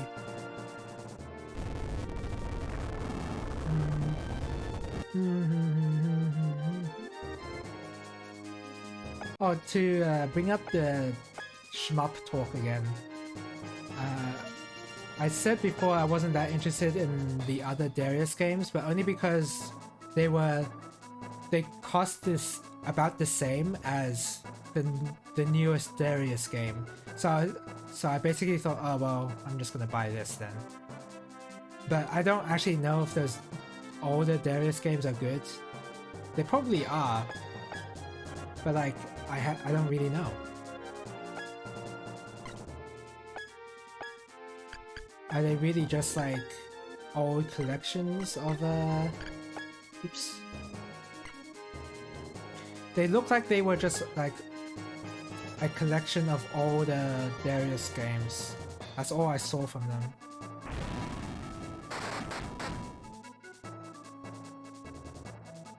Okay, nice hits.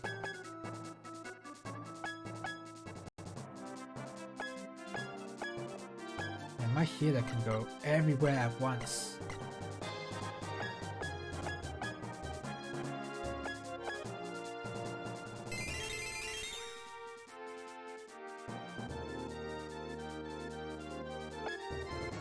Excuse me.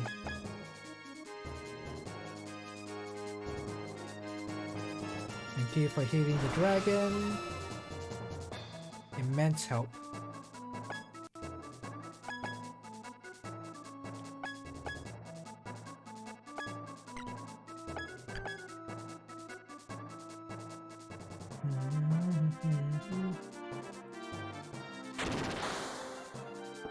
The previous map was actually so much fun because the enemies were so close to my my party.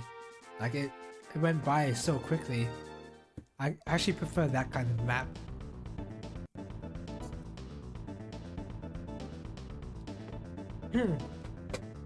Just don't mind me, by the way. I'm eating my steamed bun.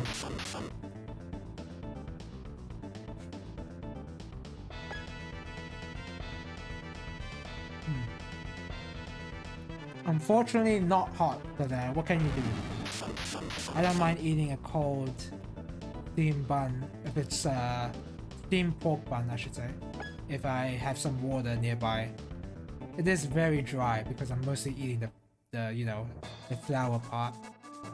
So I always have to have some sort of water or soft drink in order to eat it. It's so dry. Maybe not that it's dry. It's more like it sucks moisture out of your mouth.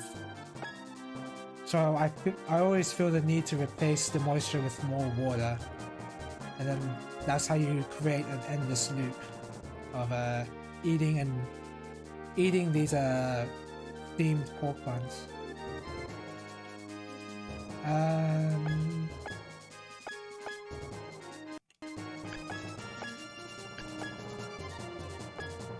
Do that.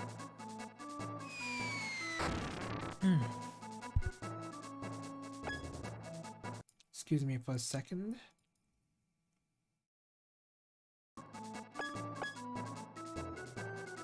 Right.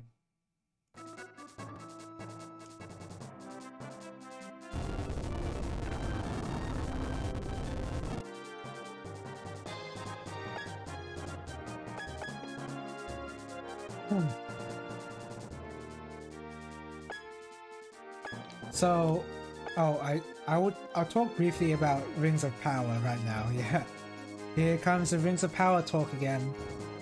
Episode 6 is when things are actually happening, and I actually am a lot more interested. I could tell I was a lot more interested as well, because I was definitely much more engaged with what was happening on the screen. But that's only because stuff is actually happening. Like there's a fight going on. That's about it. that's really it. It's just a fight. So yeah, it's a lot more exciting. And stuff feels like they will have stakes, and there's not like, and it's like a concentrated story of these two story elements. Like there's not so many characters to pay attention to. It's these characters are more important right now, and they're given the screen time that they deserve. And it's not like flip-flopping all over the place with other characters that you might not even care about or even have any relevance at all. It's a much more engaging watch from episode 6, which is way too long, by the way. Look, I watched Star Trek season 1. I know what it's like to watch a show until it's good for a very long time. But you should not be doing that for a modern show. A modern show made in 2022, that's not allowed. Star Trek's like a 1980 show.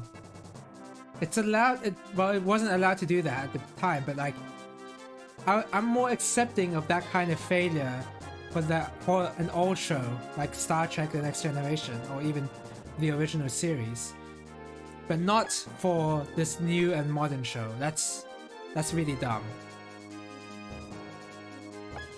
It should not take 6 episodes for it to actually get good. I don't think I'm saying something ludicrous at all, right?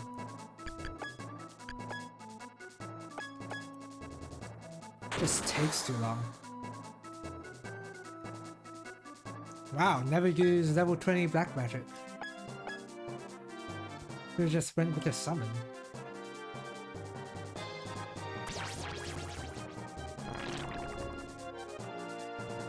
Dead? No, not dead.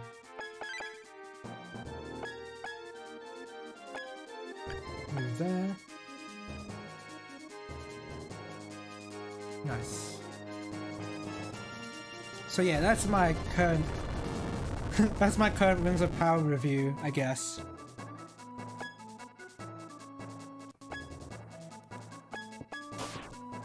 But it really hasn't despite me saying that it gets good at episode 6, I still don't think it's really worth a watch to most people. It's still mostly boring. I could not recommend that show. Like, there is nothing to recommend because nothing happens in it. It's just okay, so it might be disappointing to other people who were wanting this show to be good because they're big fans of Lord of the Rings. But for me, I kind of expected this kind of quality. So it's sort of like, yeah, I got what I expected. So it's hard to feel bad about it. That was like my thought process going into watching that show. I'm sure that there's bigger fans who have a much larger issue with this show. Kind of like how I do with Star Trek Picard. Kind of exactly like that, maybe. Star Trek Picard is hot trash. Oh my god, Lancers are dead! Bye-bye! Holy crap!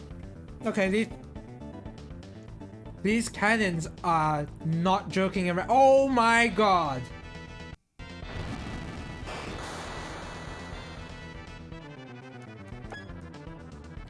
Okay. Holy crap!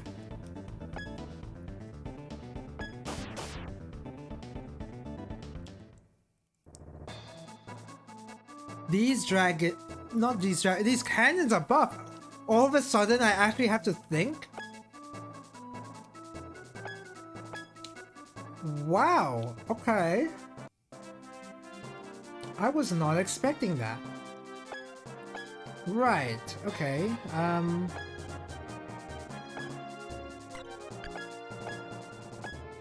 if I send my white mage out there, that would definitely die. I cannot believe how much damage that just did to me.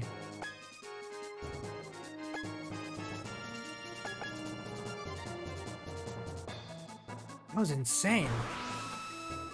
All of a sudden I have to think. It took that single cannon took out 2 of my units already.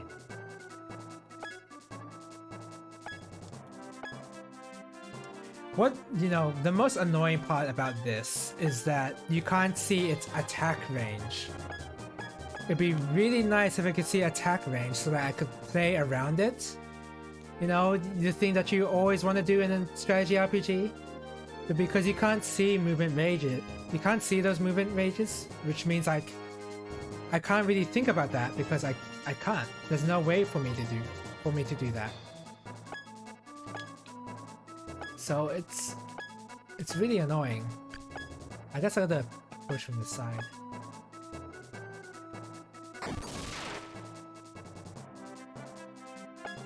And these cannons are also really buff as well, so... Is this promoting a turtley style gameplay? Oh, I hope not. Oh, please don't force me into playing like a turtle. That'd be really bad.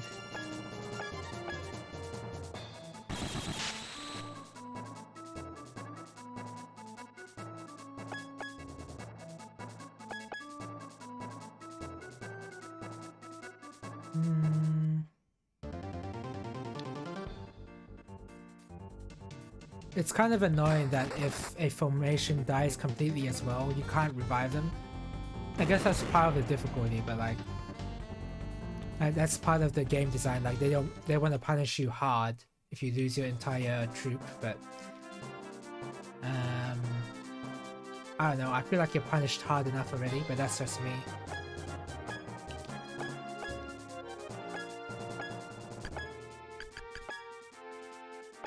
Okay, that does nothing.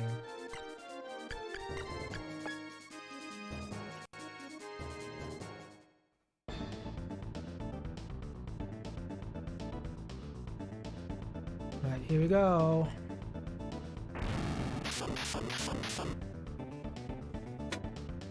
I'm not even sure how you would play around the cannon, even if you know the range. That's just like a bit too much. Maybe they always aim dragons, but then that cannon in the middle aimed for my human units, so that's not foolproof. I think at some point I'm gonna have to start fast forwarding if I have to turtle, because only one of my units has infinite HP, and that's my Charizard. And if I rely on only the Charizard, it's gonna take a really long time until I actually get anywhere. So it's gonna be this is gonna take a while, especially if I try and take out these cannons one by one.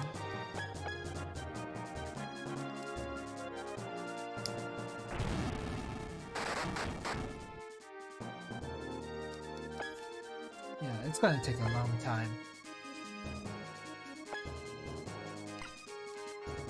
Metallite, please attack him.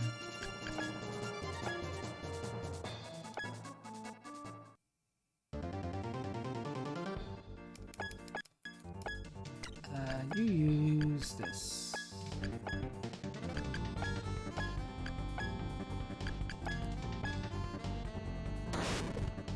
Maybe I should have grinded out some of my troops in the side quests.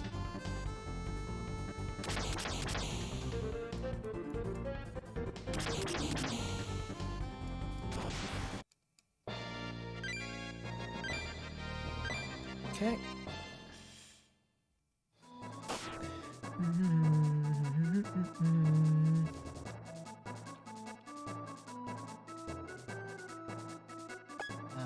Yeah, you continue on healing. Big bursts. Holy magic. I'm guessing that does a lot of damage.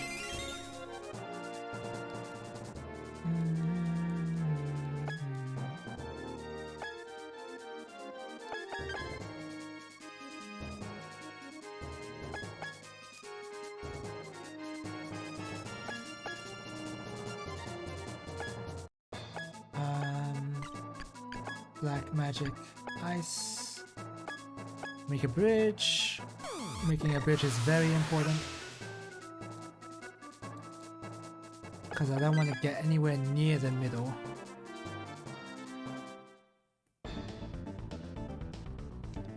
Alright, let's see it. As long as they only aim Charizard, then I'm really good.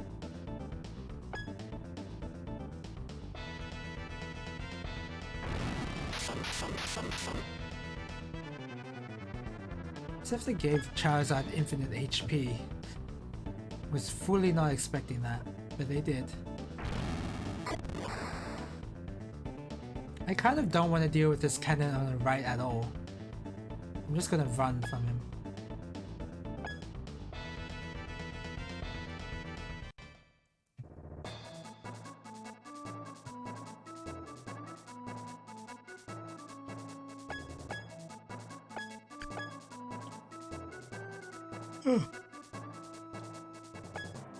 Oh, excuse me. Sorry. I am feeling a little tired. As per usual, I guess.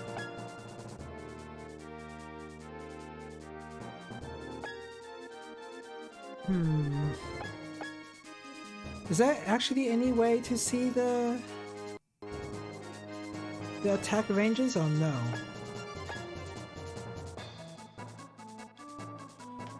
There's no way. There's actually no way. Okay.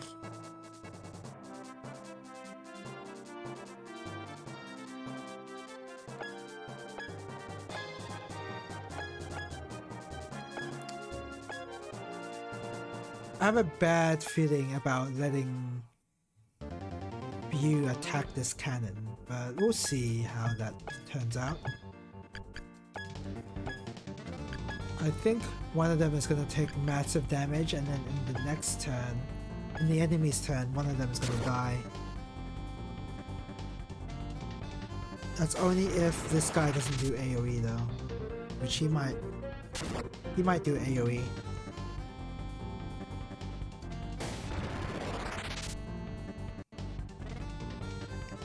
He didn't do anything. So they have a weak point in the front.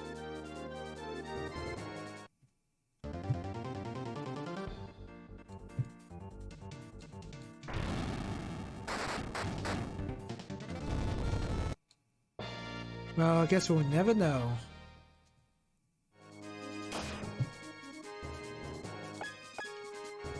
Okay. And end my turn. Man, I'm working with a lot less troops here.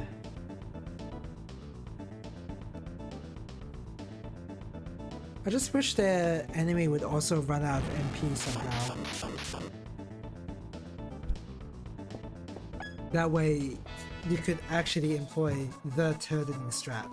Oh, I accidentally pressed fast forward. I didn't mean to do that. My posture was really bad and it hit my thigh. The shoulder button.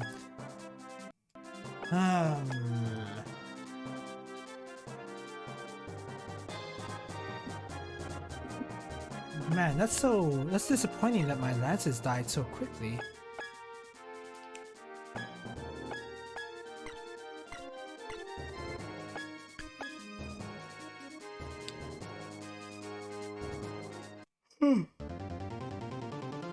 Oh, excuse me.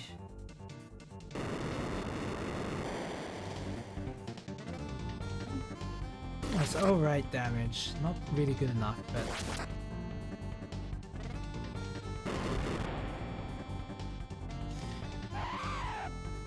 Because I think those knights have 2k HP, and that's not... Yeah, the next 2k is not even gonna be close. Oh, did I just see attack ranges?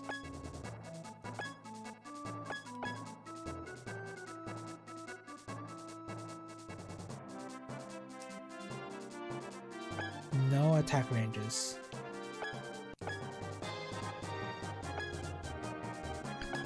Please don't die, Sendak.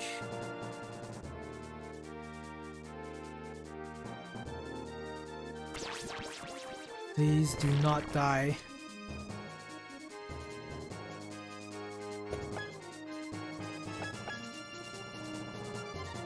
Alright, I'm gonna move all the way over to the left and group up there. Trying to group up anywhere else or having a split is not good.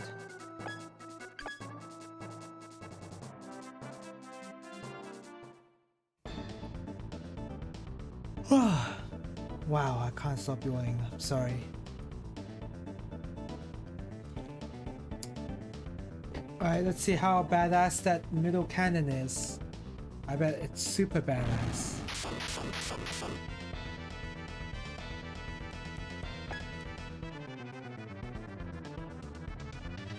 Oh my god, it really is badass.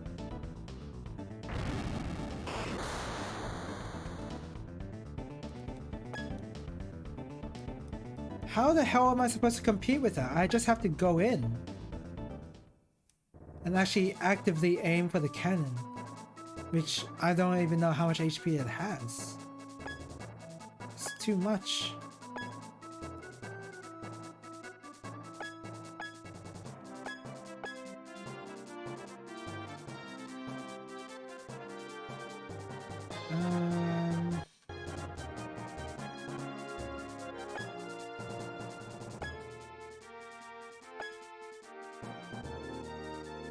Oh, I need to take a break.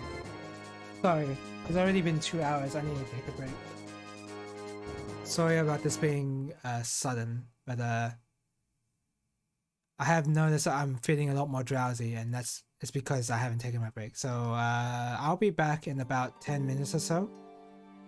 I'll just have a bit of a walk around, keep myself more awake, and I'll be back.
Okay, I'm back. Hmm.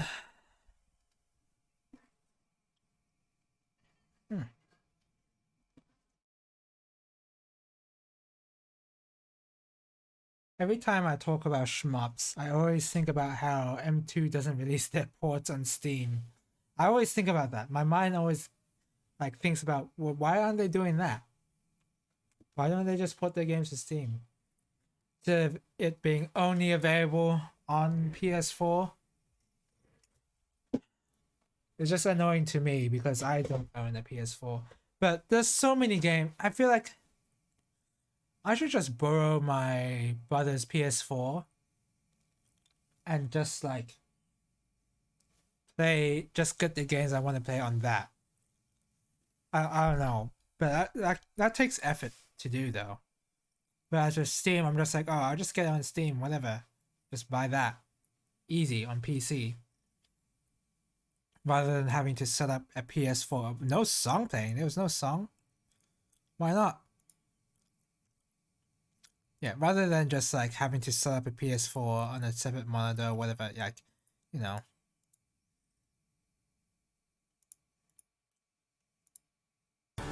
Oh, I just had to click next. Great.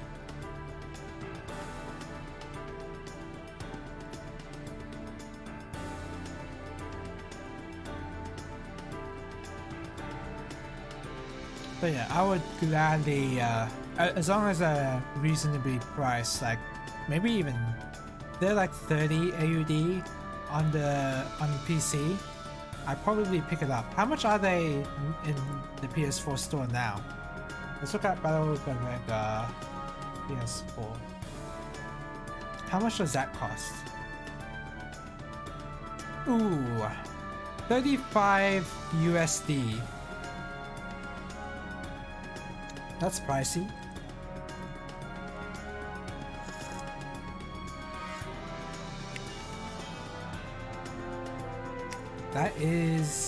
That's pretty pricey.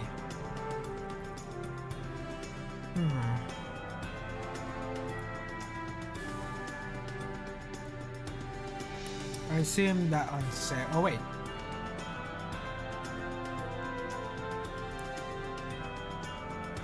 Oh, the regular. Oh, it's DLC. Look at this. Look at this. This is so confusing. Sorry, music out, but just look at this.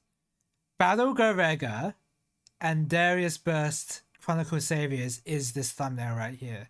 Now, okay, this is just the DLC for Darius Burst, right? That's all this is. But look at how confusing this is. No specification that it's DLC.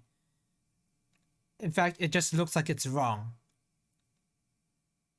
But no, it is just it's the DLC mode of Darius Burst. But you can see how this would be really confusing, right?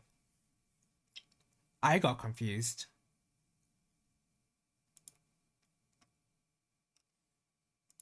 I guess for this website, they don't even care. Let me see if Pitsui has a PS4 port, right? And it's also $35. Wow, these shmups are pricey. Destiny. Wait, what? Destiny? Was that really? What? Wait, oh, that's just an extra title for the re-release of Kitsui? That's a weird name.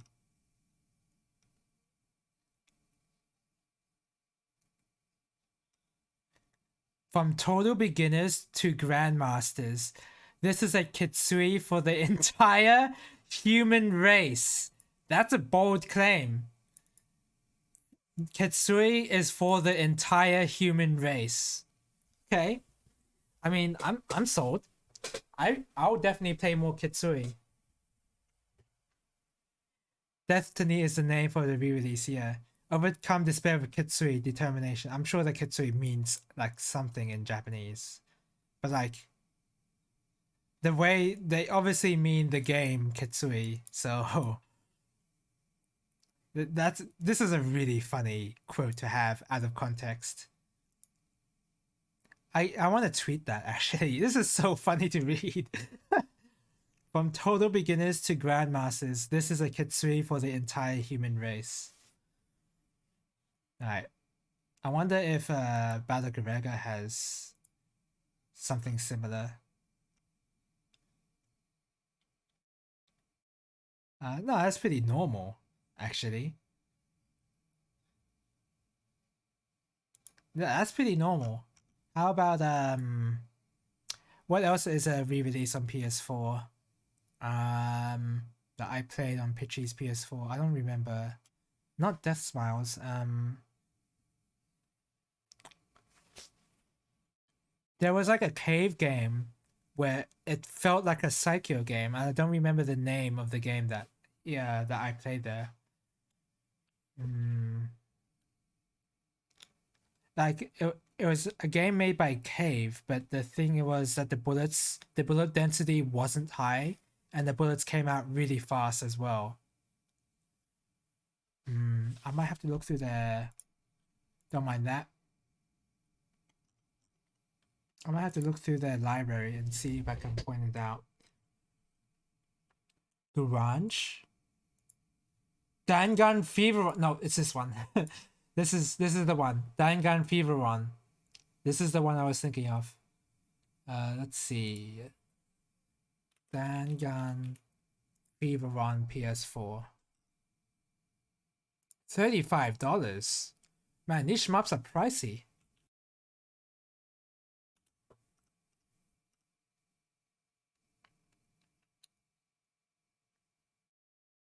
You shine a cave. Get your dance energy and get your groove on in the first home console port of his fan favorite that spread dance fever through the arcade. Can you release it on the PC, please? That'd be nice. Can you release any game on PC, please? Huh, I would have thought that Cave made more games than this, but I mean, this is actually all very normal. What is Pink Sweets? That doesn't ring a bell. Huh. Same artists, huh? I guess they just commissioned the same artist to draw their artwork. I don't know what this is. I've heard about the rest except for these older ones like Progen or Arashi and Guanj. But everything else I don't even know. I mean, everything else I do know. The few ones here I don't know, like the early ones. So I've seen this developer Cave. It's a game developed by Cave and edited by Capcom on the CP2 system in January 2001. What's interesting in this is that in the Darius Burst DLC, that's listed as part of the Capcom pack, and I guess that's exactly it because this was published by Capcom, even though it was developed by Cave. How do you look for DLC here?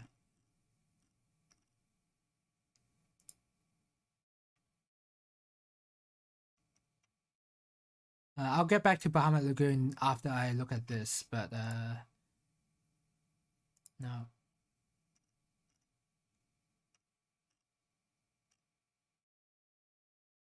Yeah, Pro Gear. This is part of the Cave. This is part of the Capcom. Yeah, see, Capcom Limited, all rights reserved. But this is made by Cave, so it's not part of the Cave pack. It's part of the Capcom pack. That's weird. Weird licensing issues there. All right. Oh god, the music came in loud. We're gonna go back to this.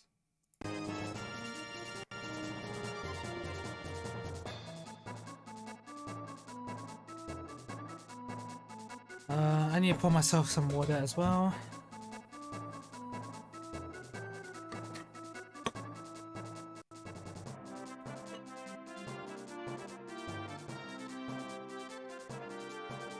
Really wish my webcam was working.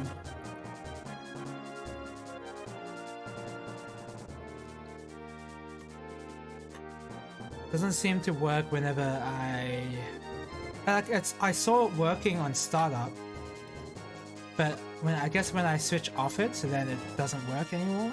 I don't know. It's weird. Huh. A small bug landed in my ginger ale. I didn't drink any of it, but that's kind of gross. I mean, I only have a small cup of ginger ale, but the bug thought that smelled delicious and went to take a dip, and I guess promptly died. So I guess I won't be drinking out of that cup anymore. At least my separate cup of hot water, bugs are not interested in that in the slightest, so I'm not worried about that.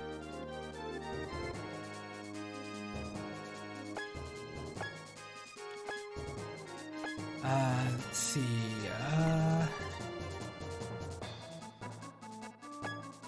Do I need to heal you?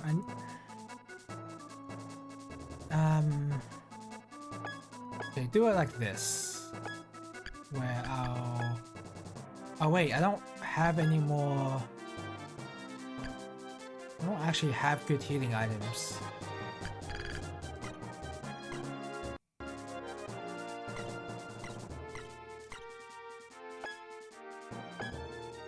Okay, so I guess what I'll do is use Field Summon.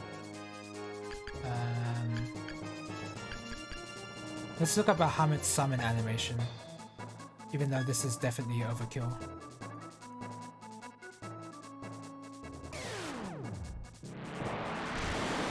Whoa, look at that slowdown! That's a pretty looking sprite there. Whoa! Okay. Well, I like that a lot. That did so much damage. I guess that's how they balance it. They made these cannons do tons of damage and have infinite range, but can sort of do the same with Bahamut.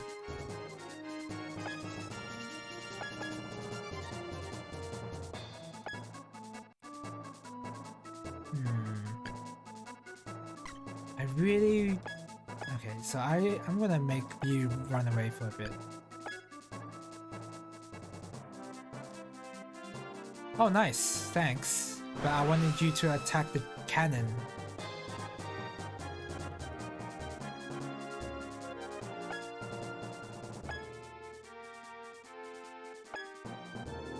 I wanted you to attack the cannon, not heal. But okay, whatever.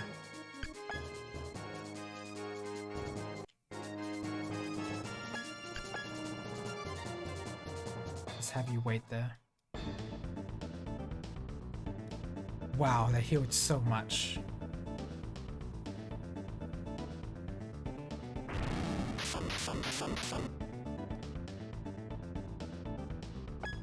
Right. Everything's good there. I wonder if these cannons have limited ammo. That'd be nice. Be much more manageable to deal with.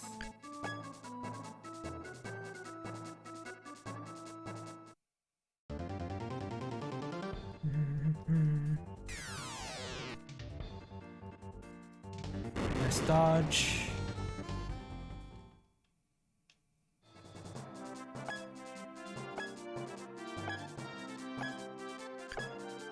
We're just gonna do like a regular old weak summon. We don't want to go too overboard here. Like what I just did with Bahamut, that cost too much MP.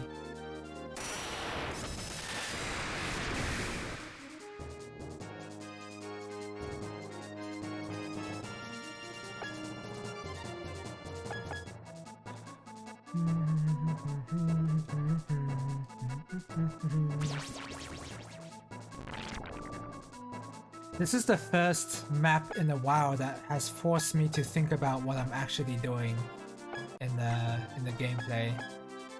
Only because oh, don't send them go.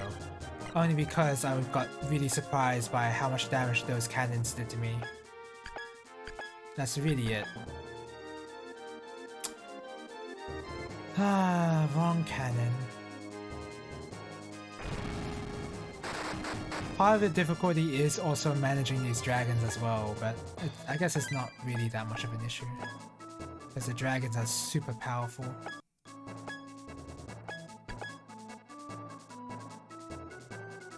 Oh, nice! Nice work. I guess I could have just not sent my dragon to go and I would have got that cannon.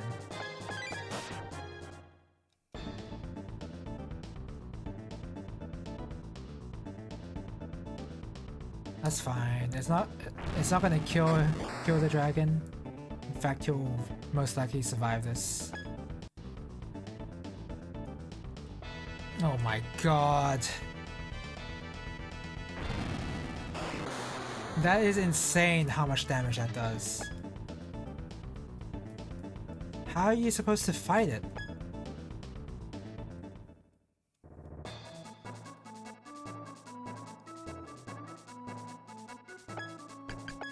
Come here, and then heal.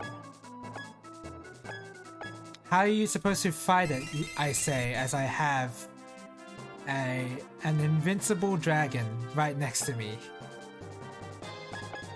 But no, seriously, like, that's only one unit, and that's one uncontrollable unit as well, so it's not that reliable to use anyway.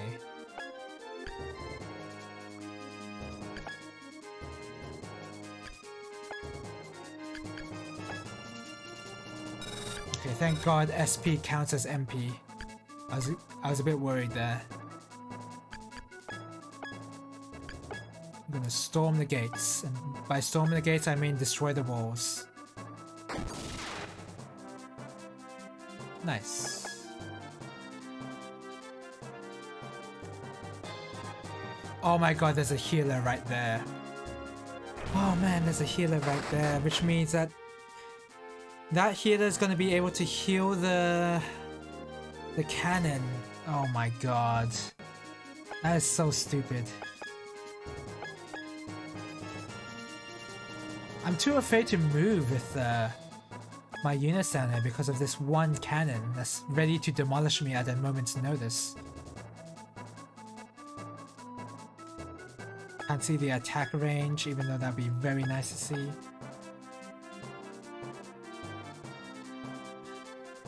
Yeah, I can't even get anywhere near that.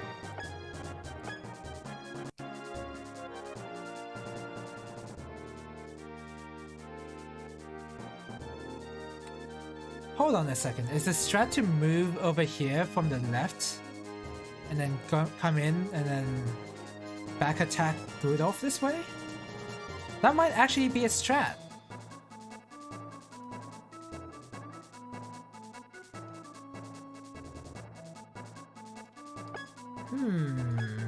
Do I want to commit to that though? Because that takes a while. I guess I kind of want to commit to it.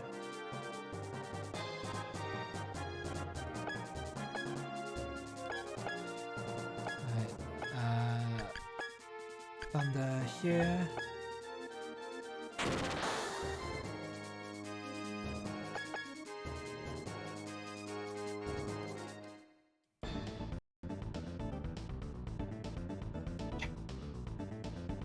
What am I in for?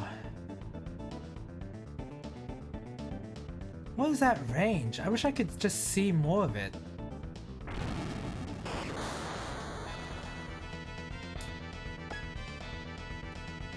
Oh my god. Oh, the guy's healing himself? Alright.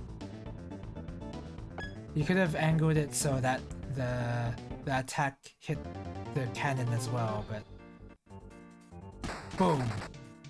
16,000 damage. No damage. How do you feel about that?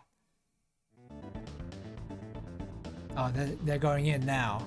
Oh no, they're going in. I really want to take out that cannon. I really want to take out that cannon, but I want to deal with the healer as well. I'm too afraid to move Sendak as well because Sendak I feel like will just die in one hit.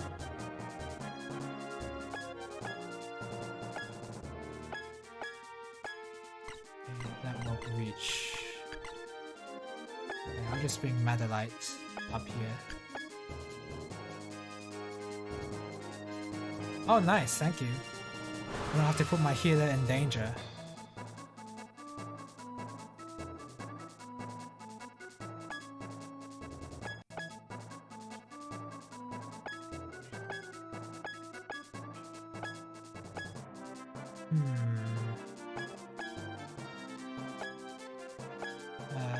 Do this, maybe? How do I want to play this? I guess I'll give it my strongest hit. Aim for the cannon too.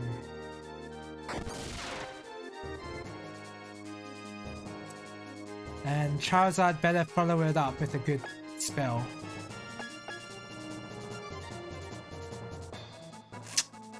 Wrong answer. That was absolutely the wrong answer.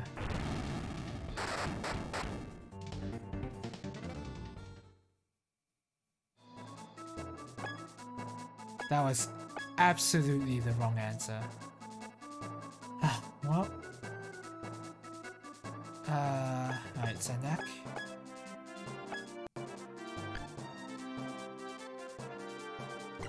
Kinda wish I put a light armor in Sendak's group so that he'd be able to move all the way over here and hit the cannon. But that's not gonna happen. And this healer is ready to move.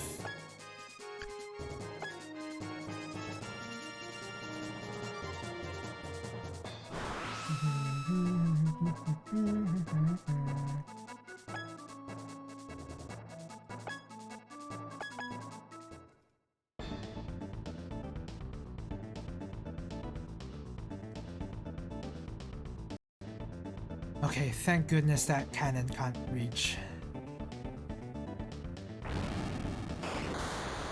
God, that is one really strong cannon.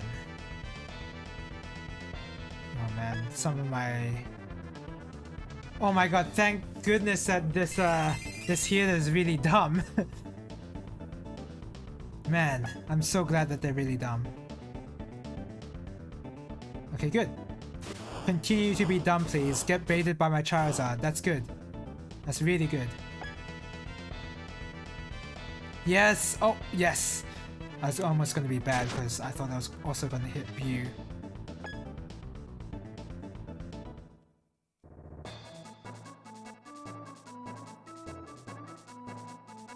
Okay, Madalite move first.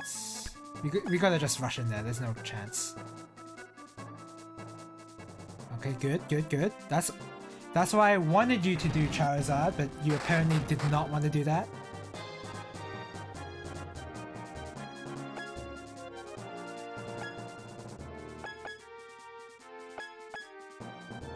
Do this. Build. Oh, no. How far is your range? Close, but not close enough.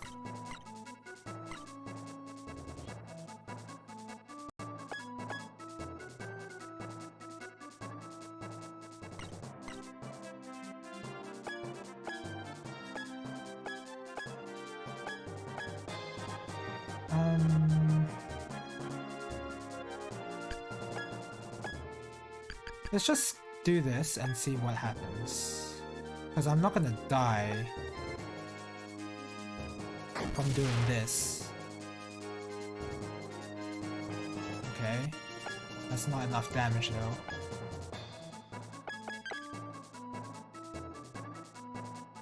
Man, that is so the wrong option. I do not want you to attack the cannon.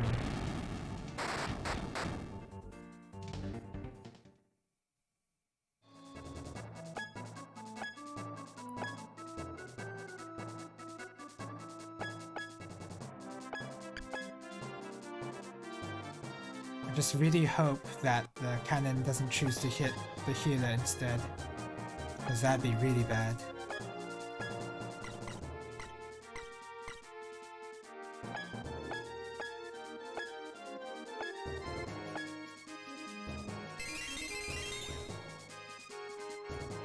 If the healer dies, it's pretty much over.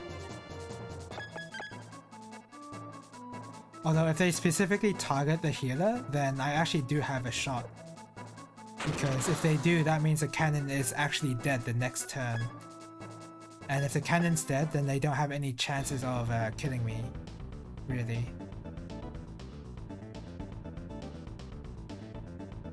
That's fine.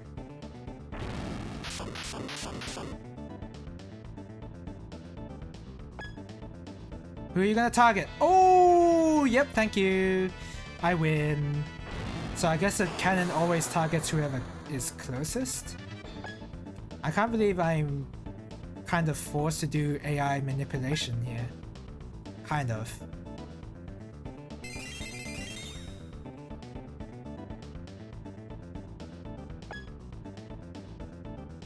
That's fine.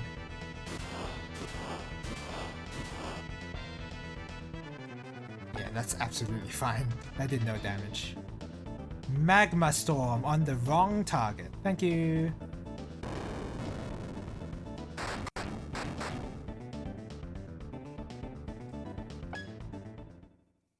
Alright. Sendak, you better do something good here. Well, before you do, I want to check if these guys are immune to fire. Nope. Are any of you guys immune to fire? Nope. How about you? Nope. No one is immune to fire.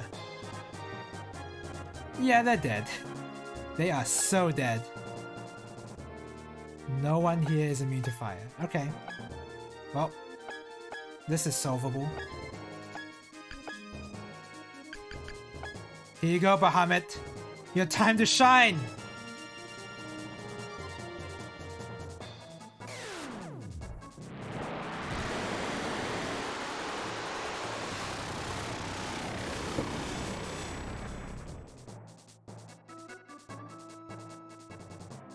Boom! Whoa, oh my god. That is the highest damage I've done so far in this game.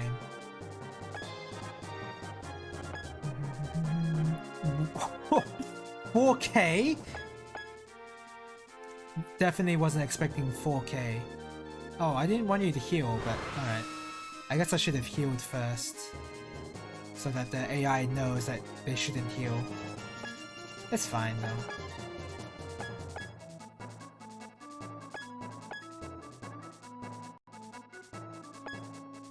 Yeah, do that. Ba-bam. Saint Smash. I don't even know if these Saint Smashes do more damage than the regular elements, but I'm just assuming they do.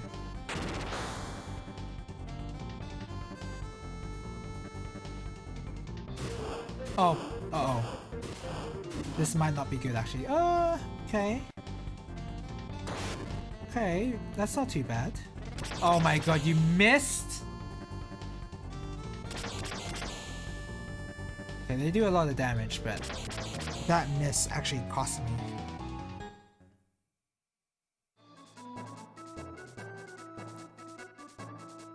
Wrong target, but it's...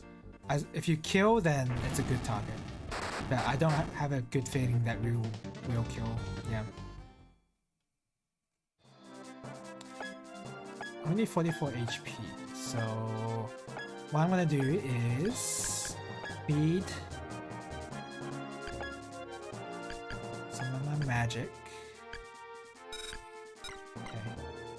They should not allow you. This game should not have allowed me to have infinite uses of my items. And items that don't even cost a turn to use them. Yeah, that's too cheap. They should not have allowed that. Because I can do stuff like that where I can just basically infinitely use these skills for basically no cost. It's just too good.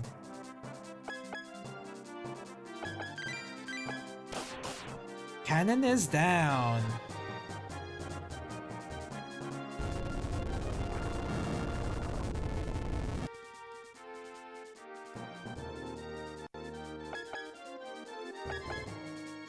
Does the Koromon need heal? No, he doesn't.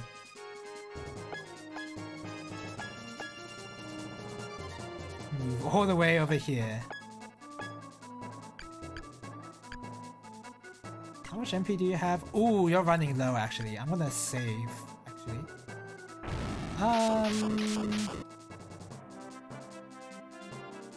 Okay, that hurts.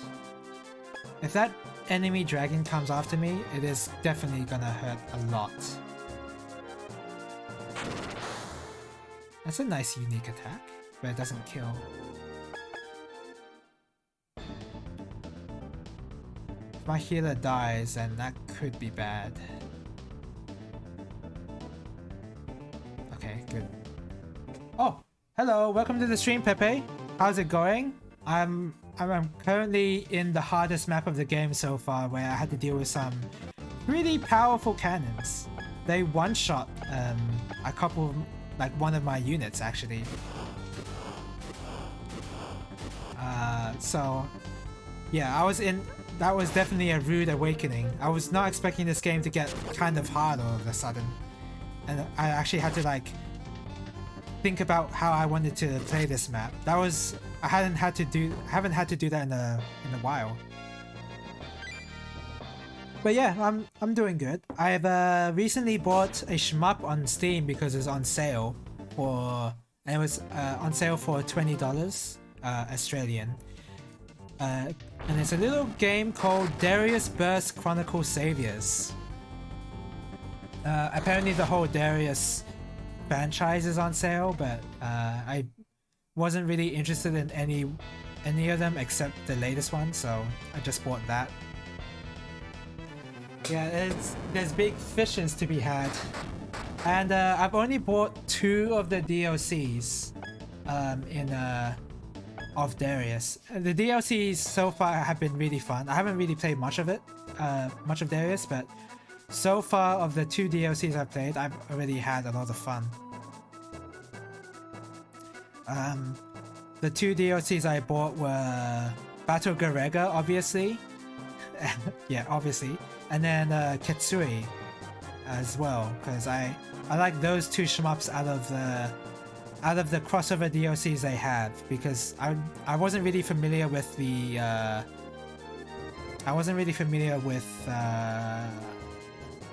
all the other shmups that were available, other than the cave games, of course. But you know, I only bought Ketsui, so yeah, that's all I really bought, and I really appreciated the remix for stage 1 of the remix of Battle Garega's stage 1 theme. I thought that was pretty awesome. I really liked the remix as well. I wasn't expecting that at all. I thought they would just lift music from the game, like what they did for the latest stages, but apparently for stage 1 they decided to make it extra special, and I'm glad they did, because it's definitely worth that, at least. I've cleared 1, 2, and Gaiden, but haven't played G Darius or Burst yet. What are those? Oh, Burst is the one that I bought, I guess. Oh, I thought, honestly, I thought every Darius game had Burst in their name, but I guess it's just this one. But yeah, I've never played 1, 2, and Gaiden, or G Darius, but so far I've only played Darius Burst. So I have like the reversed... I have the reverse experience compared to you.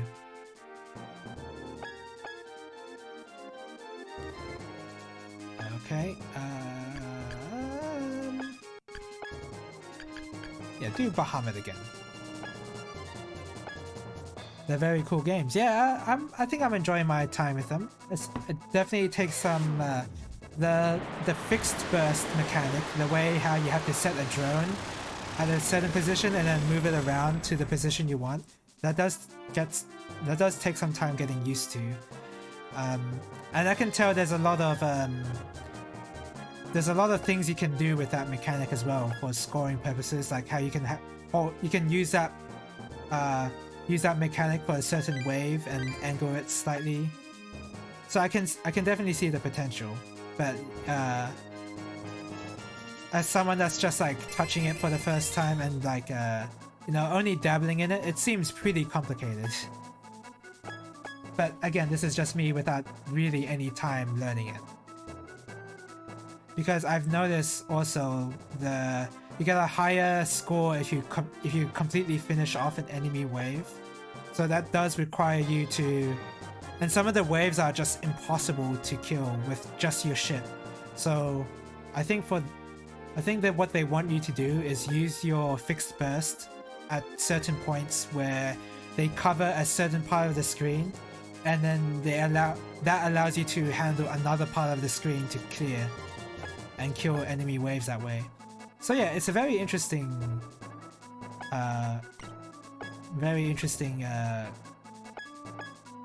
not interesting scoring mechanism, because the scoring by itself is simple, but interesting gameplay. Yeah, it's genuinely what I mean. So yeah, I'll probably play more on my off time, just when I don't want to play Ikaruga, which is honestly most of the time. When I just want to play a regular old shmup, I just play Darius just to see what it's all about. So yeah, I'm having a good time with it, at least.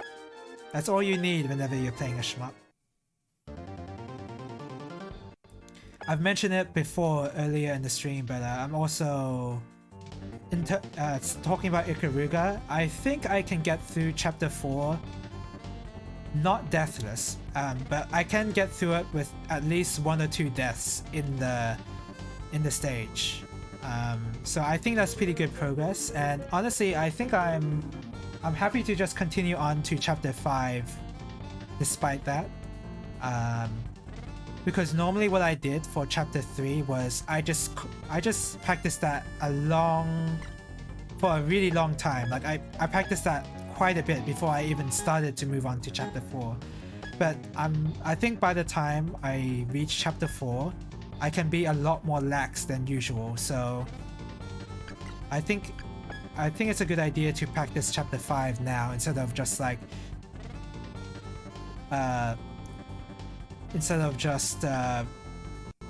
focusing too hard on chapter 4 and trying to no miss run on chapter 4. Because yeah, by that point I've already got so many lives that I can afford to lose some.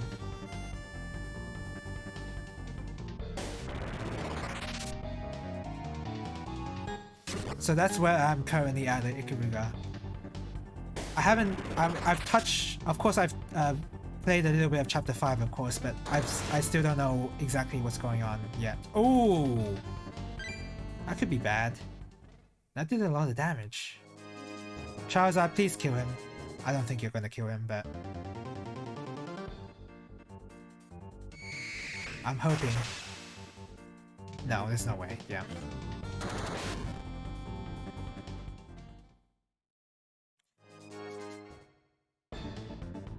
So yeah, I've also downloaded, unfortunately because, oh crap, Yu's dead.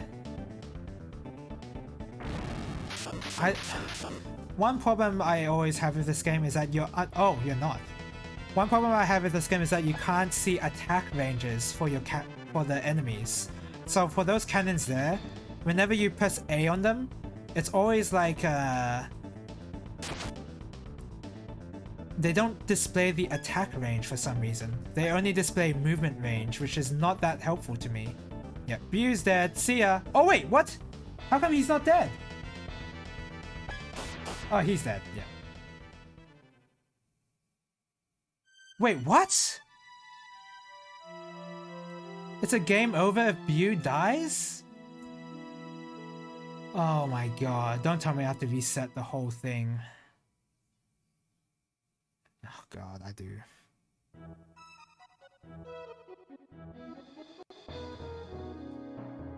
You can do it this time. Oh god. Oh, okay. Okay. I did say earlier I might have to resort to using the fast forward function of this emulator, and I'm starting to feel like I have to. Alright.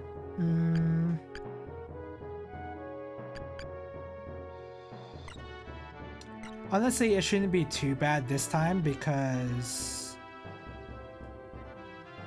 I just got surprised by the cannons at the beginning.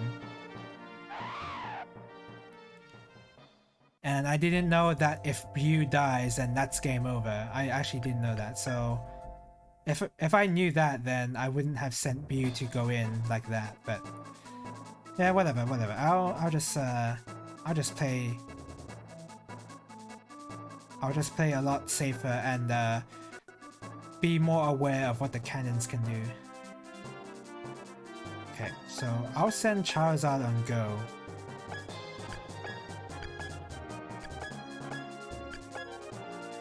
I can't believe I actually have to think about what I have to do in this game now.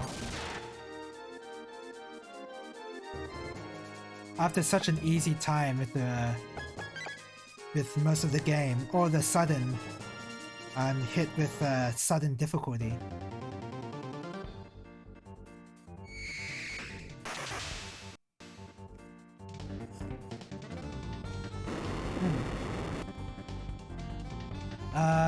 Should I just fast forward? I'm just gonna fast forward. Sorry. I just kind of want this to... I've already done most of the fight and I died to one very silly mistake, so I kind of just want to move on as fast as possible.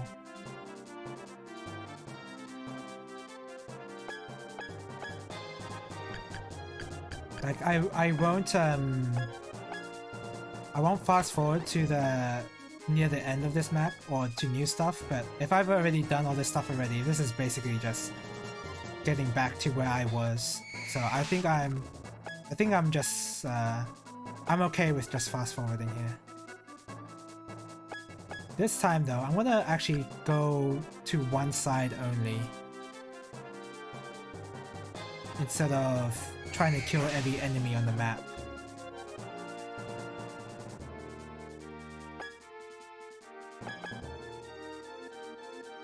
So that way, I'm much better positioned to deal with the cannons on the other side. Okay.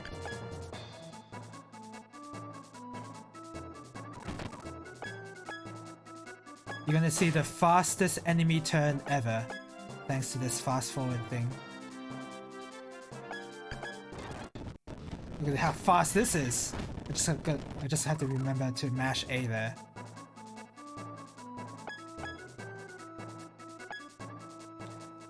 Boop.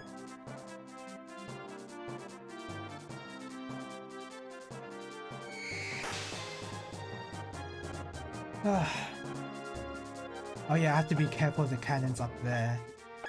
So not only is there a catapult here, Grand Cannon, there's a cannon up here ready to protect it.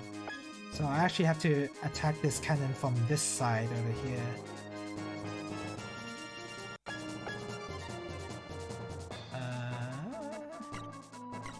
I really wish I could see the movement, the attack range of this. It just shows the movement range, which is obviously 0, but like this is not useful to me. I'm afraid if I put my Lancer down here, they're gonna start getting owned. So whatever.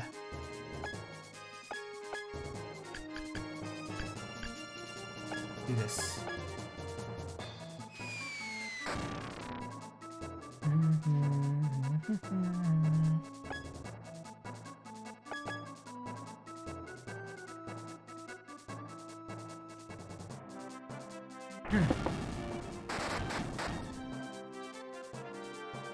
And now that squadron's dead.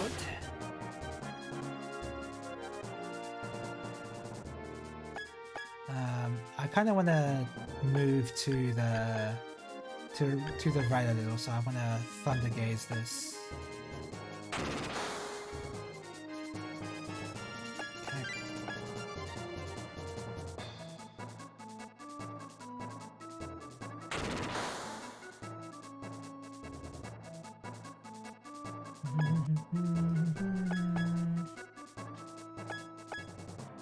View, move here, just to be safe. Charizard is set on go, so he'll just kill whoever. And nobody can kill him because he has infinite HP.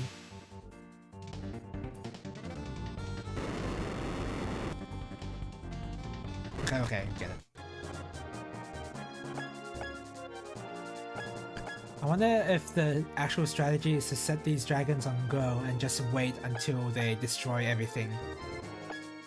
Destroy all the cannons before moving in. I wonder if that's the strat that the game wants you to do. Okay, yep, that hurt.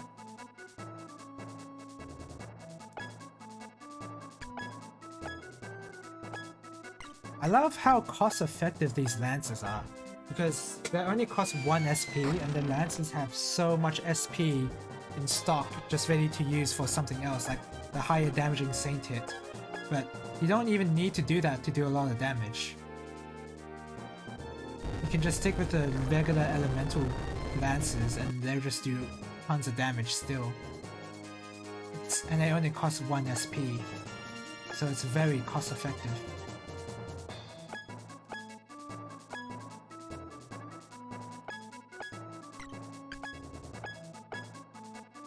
Yeah, I'll do a bit of healing.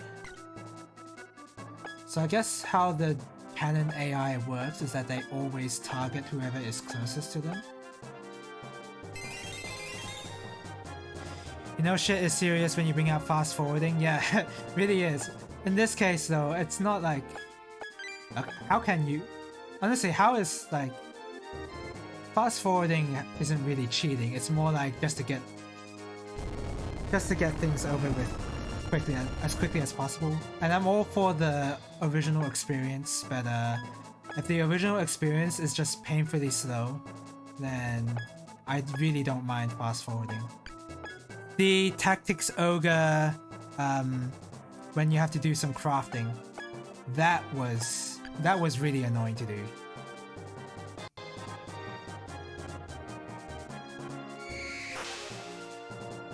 But yeah, when I do boring stuff like that, I will just fast forward.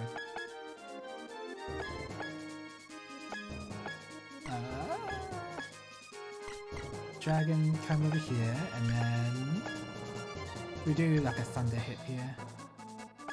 Like right there.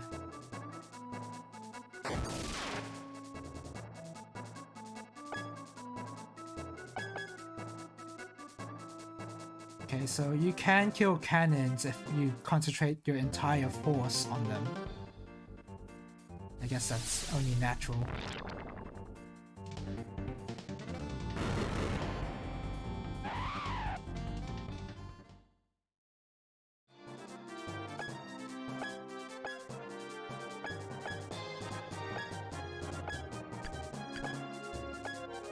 Do this.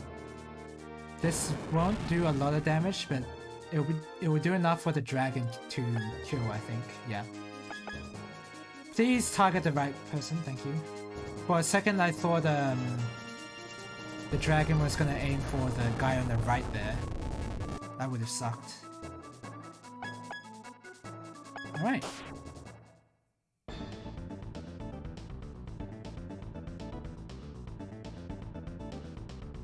Koromon, please don't die.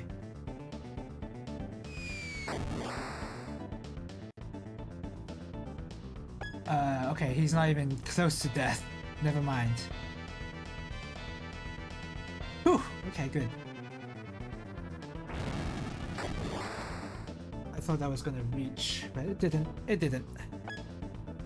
I have to abuse the fact that Charizard has infinite HP to even have a chance at getting through this this map. Alright, so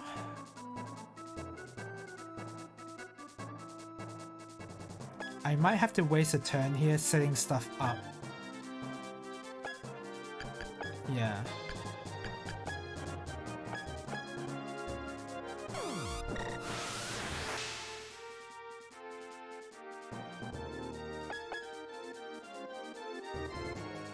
Okay. Move up here. I think, well, Bew can definitely take at least one shot from the cannon. at least. So what I'm gonna do is thunder hits like this. I think the Lancer can even reach as well. Yeah, he definitely can. Why am I even saying? There's a light armor in his group.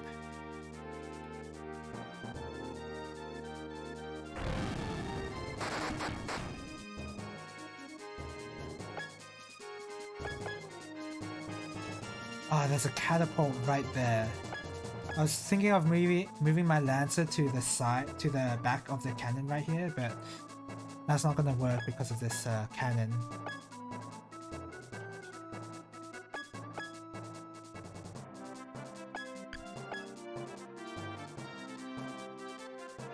I should set that dragon on go, actually. How am I gonna position this guy?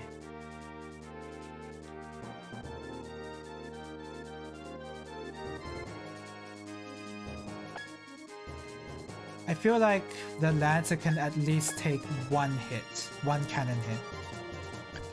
As long as he doesn't take any more, then I think he'll be okay.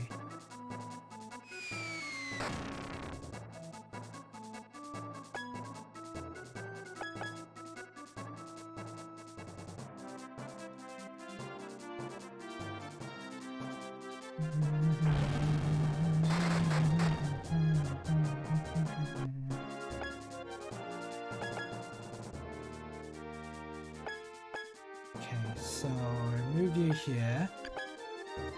Hopefully you don't get sniped by the cannon. I don't think that will happen, but it's possible. Okay, no, good. It always targets the closest. That's all I have to keep in mind. As long as that always happens, and I'm good. Whew! See, the Lancers can take at least one hit. They may not be able to take any more, but they can take one, and that's all that matters.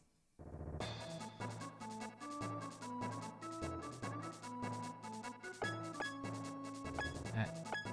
Do some damage for you. If I see this cannon dodge one of your attacks, I'm gonna be mad.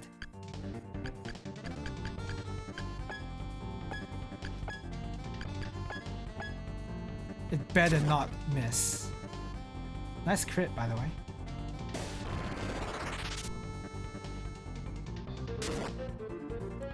Yeah, we're doing a lot of damage. These guys are the DPS squadron for sure. For normal combat encounters.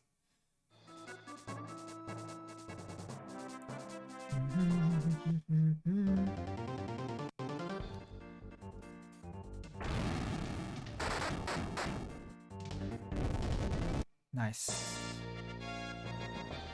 So... if only I knew the range of this. Because is it safe to stand here or here?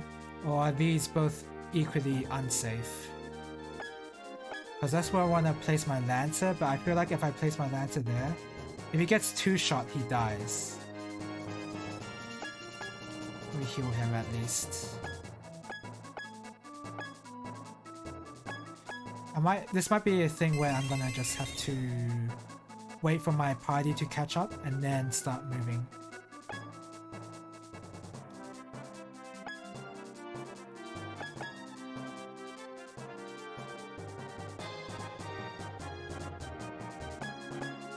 Okay, and now...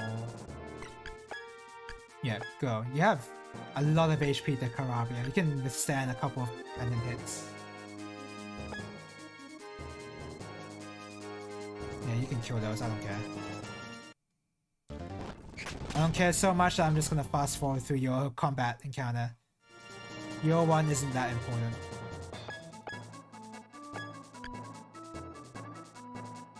Yeah, be there.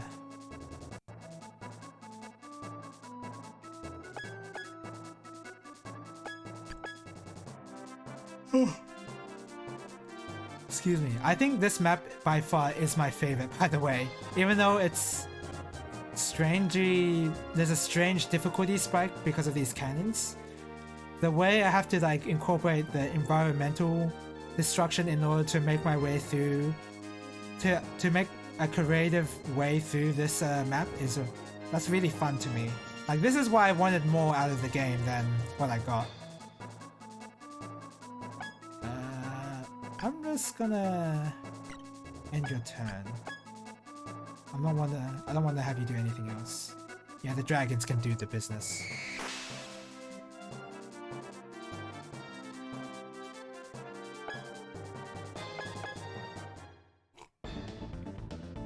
Like I actually had to decide to oh, I want to make an ice bridge there because I want to push these cannons at this angle, and I also have to destroy the wall, so I have to spend a turn doing that.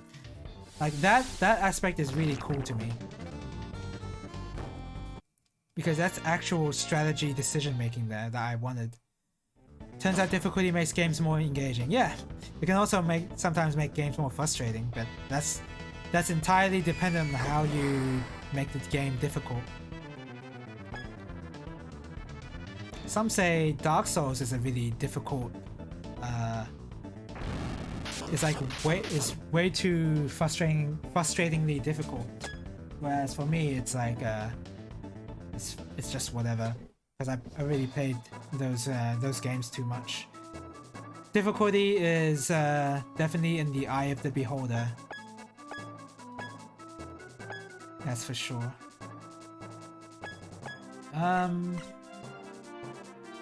Because sometimes someone might think this game is actually really hard, and they wouldn't be wrong, because you know that's been their experience. But for me, that's played like a lot of these strategy RPGs already. This is already a bit on the easy side. But that's, yeah, it's entirely due to my previous experience, so yeah.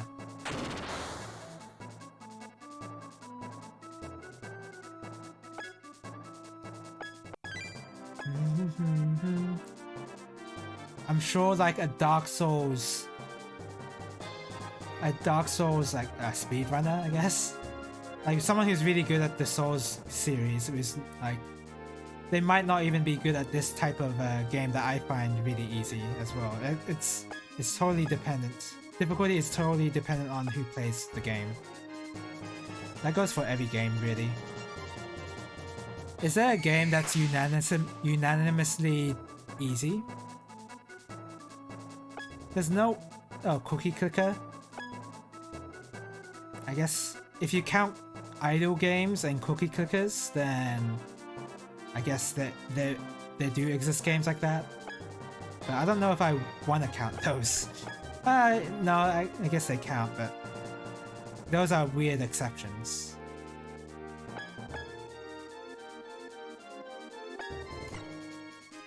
Okay. Please do not get sniped. Oh god, you're gonna get sniped. No, wait, hold on. Don't do that. You're gonna get sniped. That cannon is not gonna die anytime soon. So I'm not gonna put you in danger like that.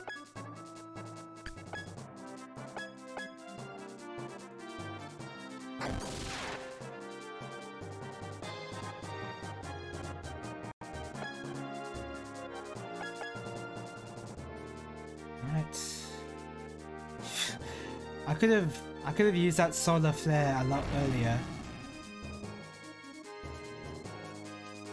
There you go.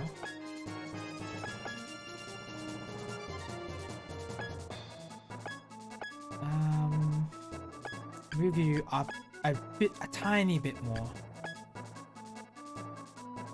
Nice.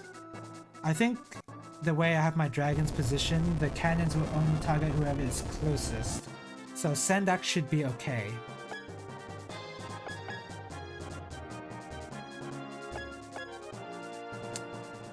No one has really been that damaged. I mean, if they have been damaged, then my dragon can heal. Okay, yeah. There are some skills that would carry over though, like your ability to recognize and fix mistakes, add issue towards practice and improvement. Yeah, definitely. The carryover skills are definitely are definitely like the main thing that how do I want to put this? Like, to be a good Souls player, you have to be able to recognize and learn from your mistakes. That's like, normally that would be a basic part of any video game, but that kind of skill, like, you can put that on anything. You can put that in, you can apply that skill on any game, really. So even if they find this game hard at first, they're gonna learn how to play it. They're just like, that's like one good carryover skill. I guess the exceptions to one thing that carryover skills probably doesn't help though is when you go into a puzzle game. Like with carryover skills really help out for a puzzle game because each puzzle game has their own mechanic to think about and they have to like work around what the developer wants you to think about in order to solve the puzzle. Because, I mean, I guess your logic thinking skills are what's being carried over, but I mean, that's not really like a, I don't know. That's even less game specific. I don't know what I'm trying to say here. Yeah, I don't know what I'm trying to say. My brain is lost. My brain is in the ether. I don't know what point I'm trying to make anymore. Basically, everyone is able to play a puzzle game. I guess is what I'm trying to say. They don't need to know how to. You don't need to figure out how to use a controller or anything like that. That's why Baba Is You got so popular. Is because the gameplay part of it is really simple. For like, you know, the gameplay is simple, and that's a good thing. I'm not saying that's bad at all. In fact, it's really good that the game is a lot better that the gameplay is simple, but the puzzles are really what make it a good game, I guess.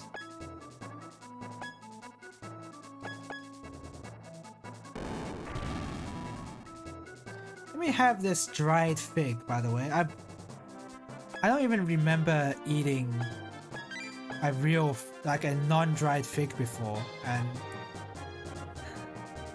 yeah, I don't even remember eating one before. Oh, that's sweet. Are normal figs usually this sweet? Wow. Oh, that's sweet. I can't have that on its own. There's no way.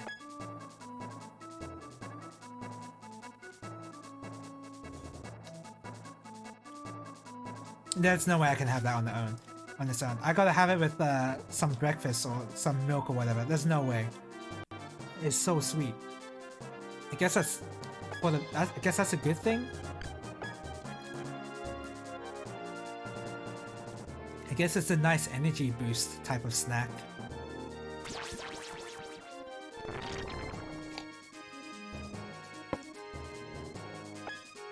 Raunchy book. I got a raunchy book from destroying a cannon. That makes a lot of sense. Okay, I can set Charles out on go now because he can just go. He has infinite HP and can take out this cannon easily.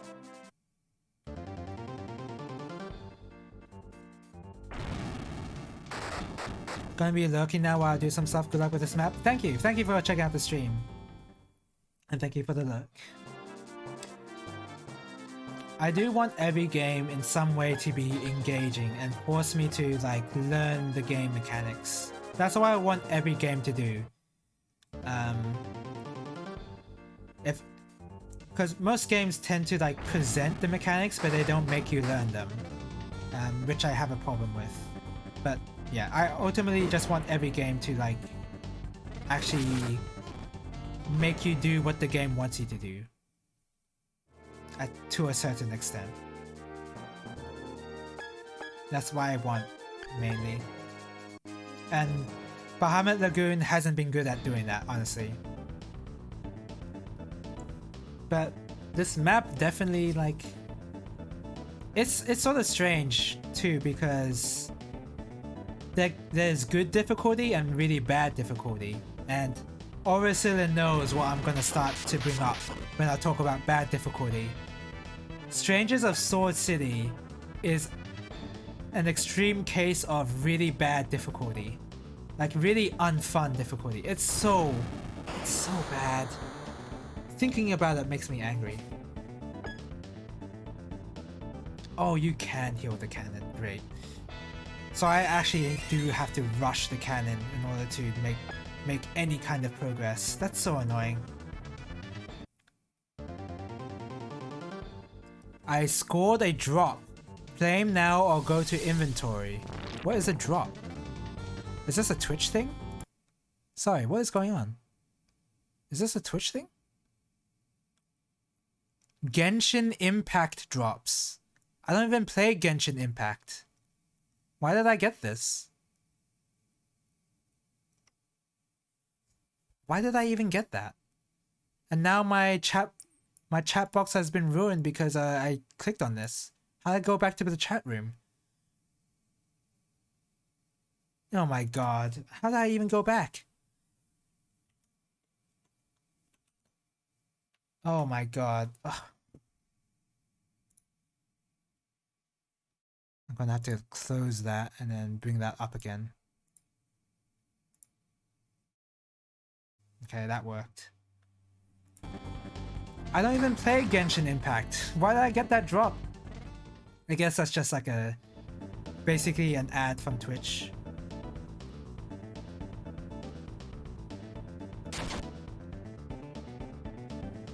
Oh, that's what I think about your ad, Twitch. I don't play the game, so I'm not gonna bother.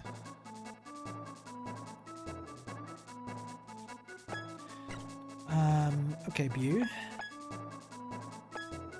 Can you... Nope, you cannot use Thunder. Is Genshin Impact still being played nowadays? I've never really... I haven't seen or heard any... Okay, kind of wrong. There's definitely been a few people still playing it, but it hasn't gotten as popular as it once was, right? Like the fan base has definitely died down, I think.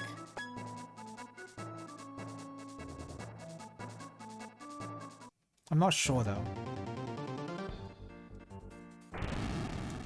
Let's hope this cannon enemy will only target Charizard. Please, only target Charizard.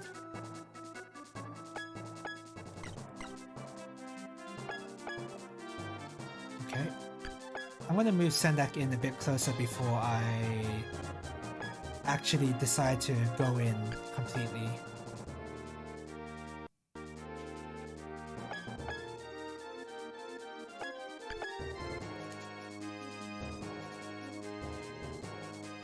Okay, whatever.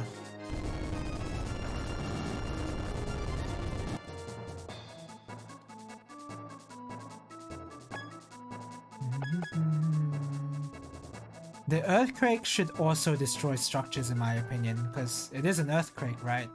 It should destroy a structure, not a thunder. But nope, that's not how the game mechanics work.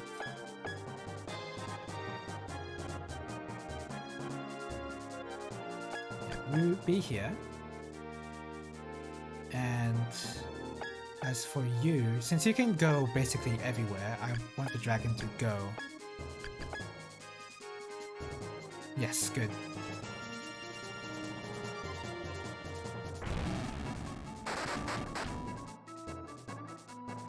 As long as that cannon doesn't aim me where Bew is, then that's good.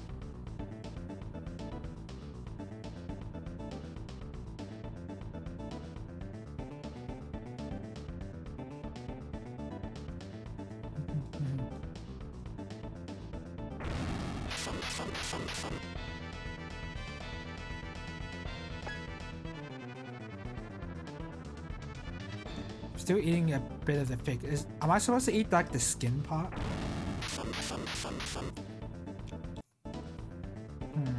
That's weird.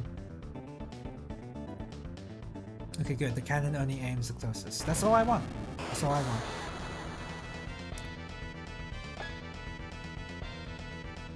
Oh, nice. I wasted the white mage's turn on a status recovery move.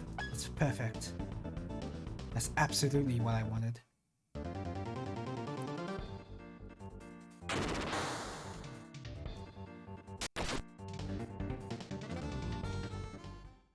I was thinking because the previous map was so easy and so short that I might have to like power through and then play the rest of the chapters in this stream, but no, I'm still 2 chapters per stream. That's still a good pace.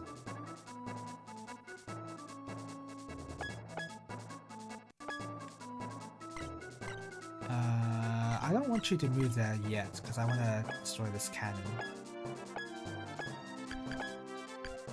No. Yes. The cannon is what's annoying. There you go.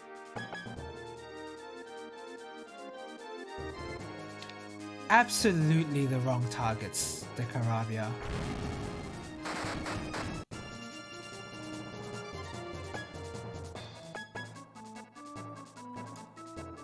Alright, so...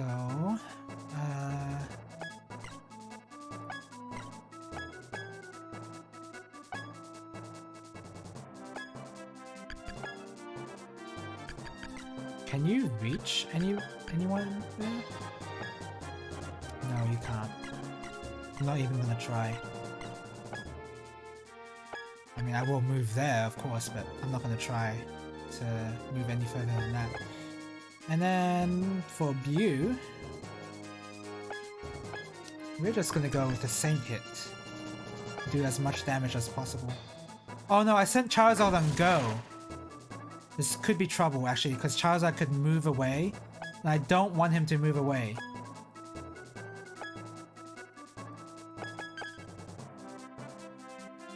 Thank goodness that he stayed. Oh my god, thank god he stayed. If he had moved, that would have been so annoying.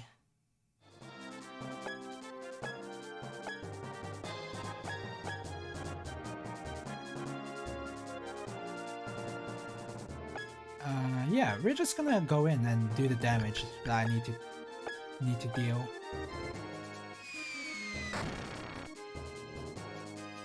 Nice. That Saint hit didn't do more damage than my regular elemental spears, so I think I will just stick to the Thunder Lance.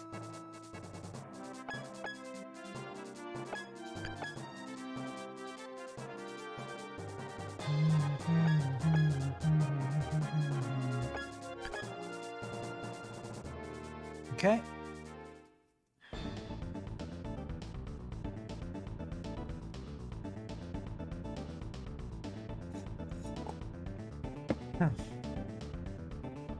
That's fine. Even if the Carabia dies, it's fine. Because that's just one dragon. He's not going to, but it's fine.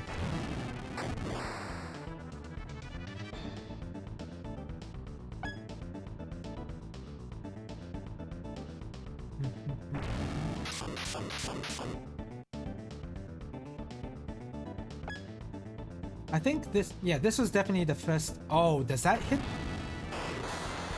Does that hit the Lancer? Oh my god, it hit the Lancer! This is so stupid. Why would it hit the Lancer as well? Ugh.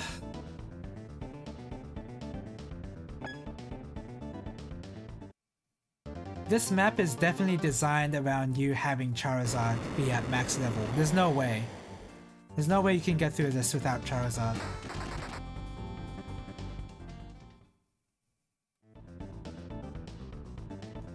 Or even endless grinding, perhaps. Wait, the lance is not dead? The lance is not dead! How is the lancer not dead right now? Oh my god, Jian! Okay, yeah. I'm very excited about that. That is... Oh! That is 6 HP is a good amount to end on. Oh my god, I can hit everything here. Perfect. Jian actually saving lives around here.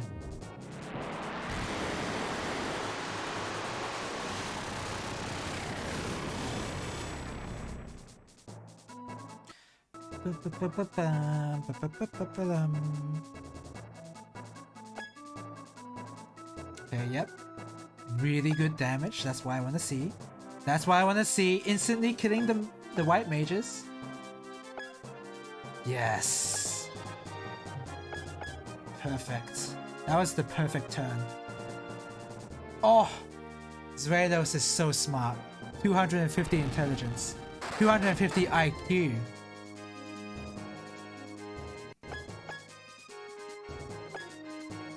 And the cannon is gone. Perfect.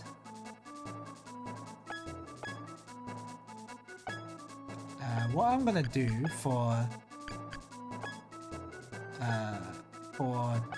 the Lancer party is revive them and then heal them up with my white mage. Yep. Because with my white mage squadron can actually heal for full, basically.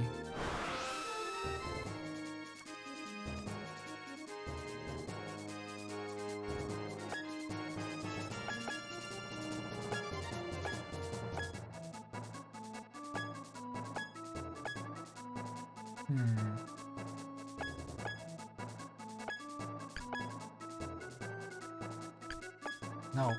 Come and then end turn. Please target the middle, thank you. Really smart dragons. I really have to wonder if the intelligence that actually does affect their targeting AI. I have to wonder. I feel like it has to, but maybe not.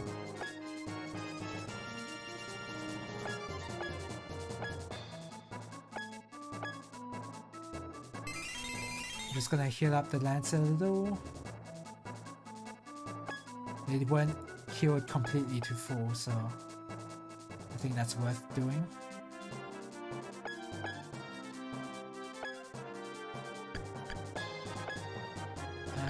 And we'll just take out this guy. Well, not take him out, but take out his goons.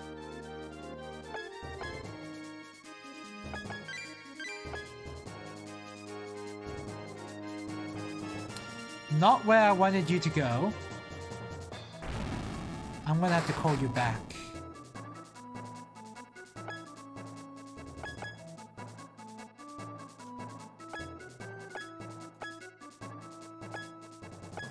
Okay, and then you move over here. Oh, don't move over there. Move over here. I basically don't want to get hit by a cannon or the boss's AoE move. Oh, I set Charles out on go. Ah, I set him on go. That's annoying.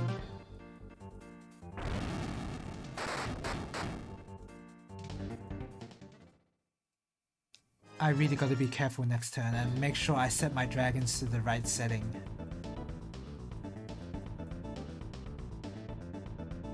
The enemy will drown in 3 turns? Is it because I use thunder on them? While they're on the bridge? Ooh. Can I cheese them? Oh, please let me cheese them so bad. I'd be so happy if I could do that.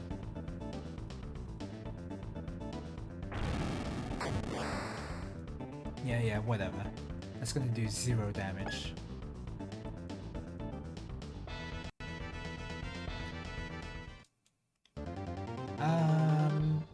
Yeah, we're gonna just regular attack. Oh, the Charizard can... Oh, not Charizard, the Blue Eyes can come in and kill. Even though they're so far away. Thank you.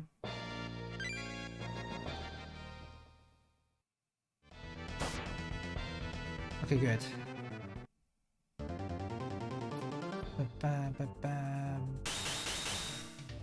0 damage. I guess it's a dark element. Is that what that means?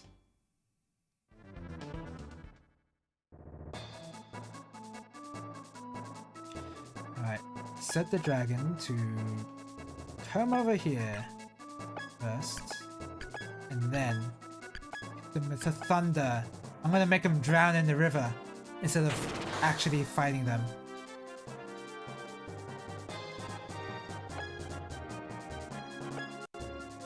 Well, wait, if I actually fight them though, then I get their weapons and XP. Oh yeah, this is a bad idea actually. I think I actually need to kill them.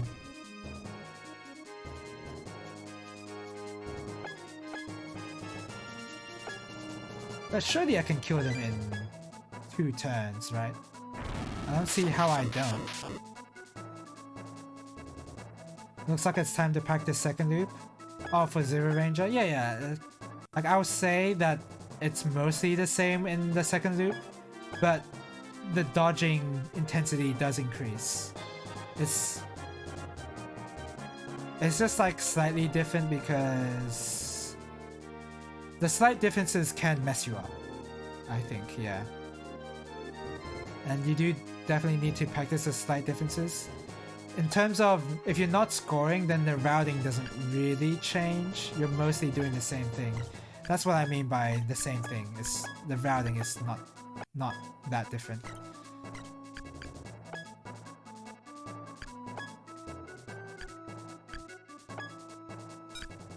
Okay, there you go.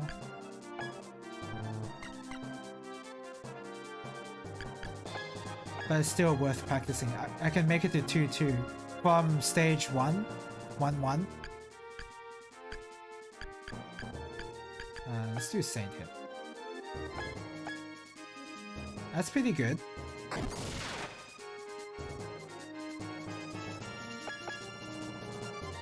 Wow, you're still not even close to dying.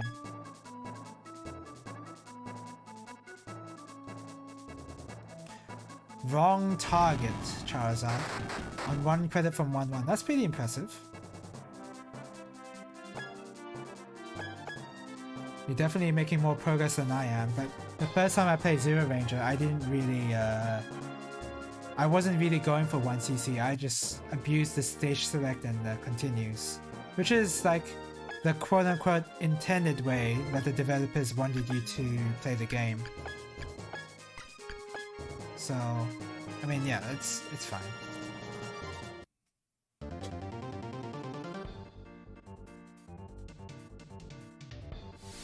I'm not consistent on 1-4 though. Who is? Who is consistent on that? I guess the top scorers, of course. But like, yeah, 1-4, it's really hard to be consistent because of how long that stage is and how hard it is to practice that one stage because of the lack of checkpointing in the from stage select, that is. So I feel your pain.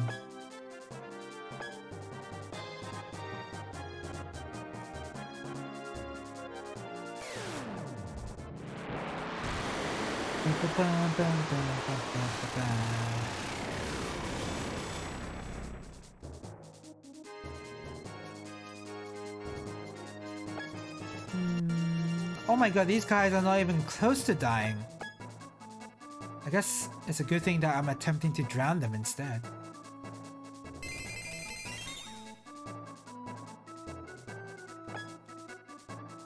Holy crap, they're not even ticking down yet.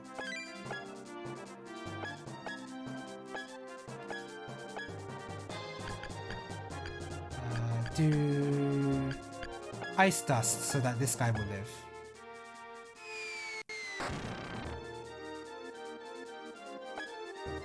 I guess I should have drowned them. I guess the ice dust was a bad idea, but...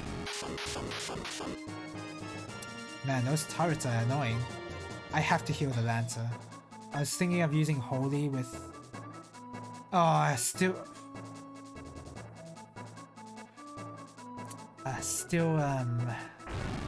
didn't set my dragon to the right setting. Tried to see if I could overload the multiplier on 2-1, didn't really work that well. Probably better off just sticking with a safe route until I can actually clear a game. Yeah, overcharging the multiplier in 2-1 requires some very tight timing. It's almost Ikaruga levels of routing memorization. Like, you're not gonna get it easily. It requires quite a bit of practice.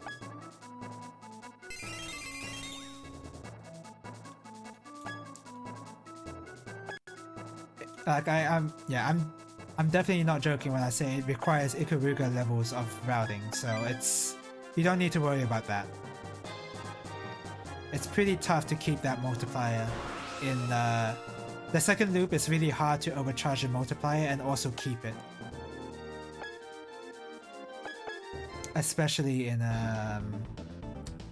2-2, I feel like that's been very difficult. I've practiced it for 2-3.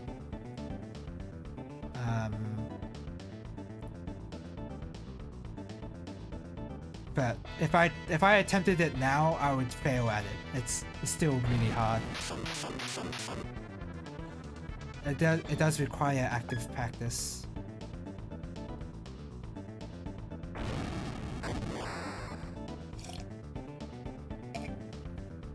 Generally speaking, the safe route is just play the game normal. That's why I appreciate about Zero Ranger. You can clear Zero Ranger just by playing the game quote-unquote normally. Right? You don't have to do anything crazy. But in Ikaruga, it's just so... You can't clear that game normally. There's no chance you can. You have to learn how to play that game with a good... Okay, the Lancer's dead. You have to learn how to clear that game as a... with a good scoring route. I'm really inconsistent on Loop 1 R-Typo, Stage 2 is not my jam. Yeah, you're telling me. I've had a lot of trouble with Loop 1 R-Typo before, yeah. Have you attempted Stage 2 with max rank? And see how you deal with R-Typo there? Oh my god, you guys are still like not even close to death.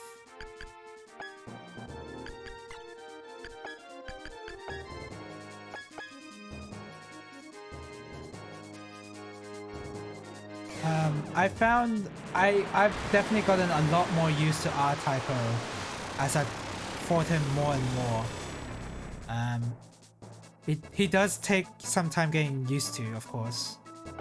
But you definitely get used to it. Like it's not... you're not going to be stuck on him for that long.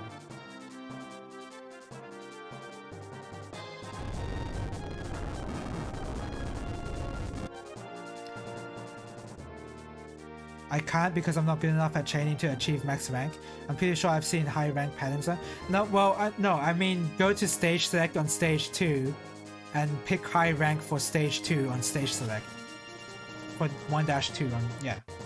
I don't mean like start from get high rank from stage 1 and bring it over to stage 2. Like if you, for practice purposes, I mean, have you tried max rank on stage 2?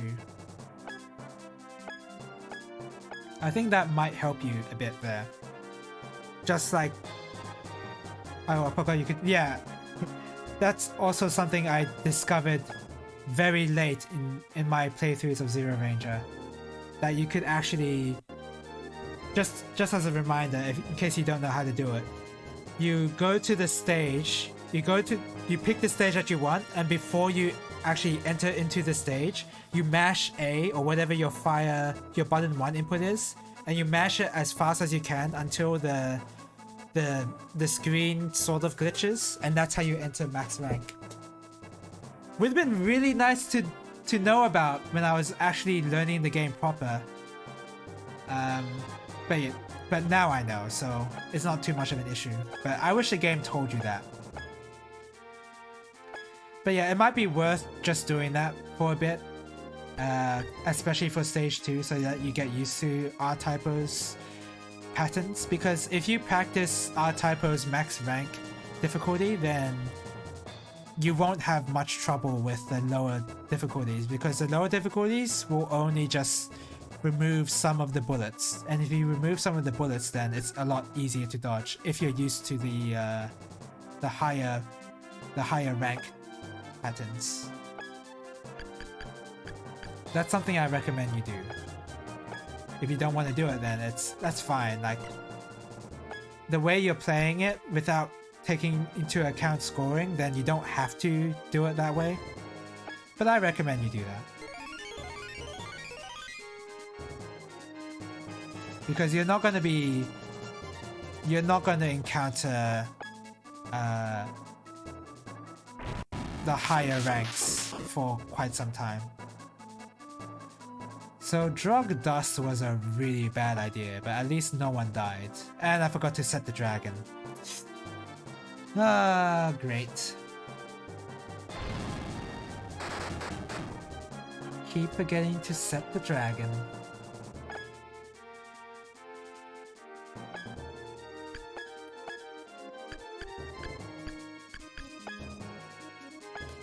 There you go.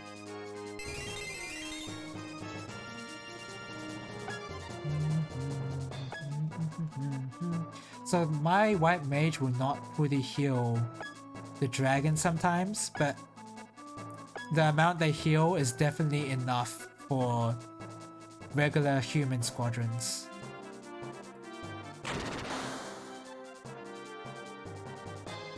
Wow, Rudolph is not... he's not going down.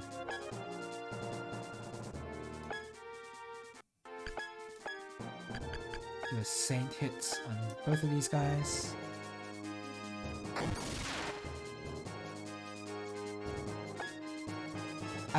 At certain points, I definitely find the second loop easier than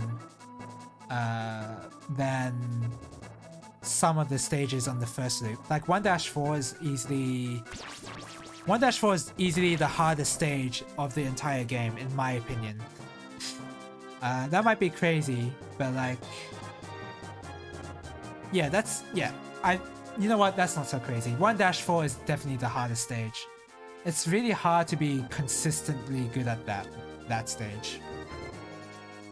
Especially if you're trying to milk the bosses at the end. If you try to milk the bosses, then it's definitely very hard. And trying to keep the multiplier in the scrolling stage as well, the auto-scrolling stage.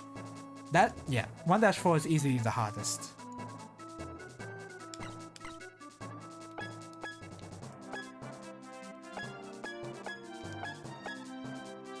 So, yeah. It's no wonder that you're inconsistent with the 1-4 because it is very hard.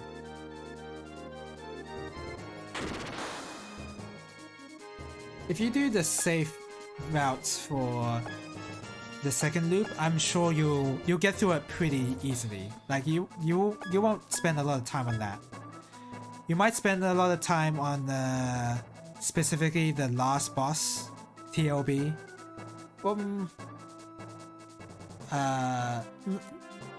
Okay, not TLB. You might wipe to TLB and just lose your save file, if you know what I mean. I guess that's not what I mean by TLB.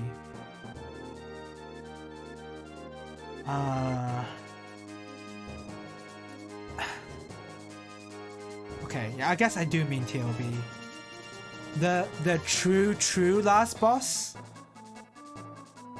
the one where you have to risk your save file, is not too bad, but you might actually just die and lose your save file, but that's not too much of an issue. The last boss is pretty hard because the RNG manipulation is a little... not manipulation, the RNG might be against you, against your favor. Because some of the patterns are RNG, so it might be a bit tough to deal with that. Does the save file deletion also get rid of your scores? No, I don't think so. I don't think so. I haven't really noticed. I'll say that.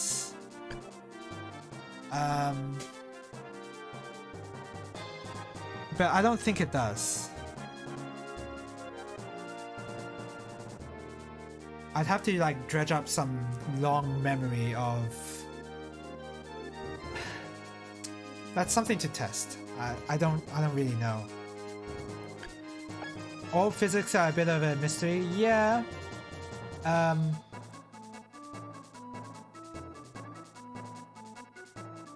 Yeah, it works a bit differently from collision to regular enemies, because I think what they do is they bump you even further than regular enemies.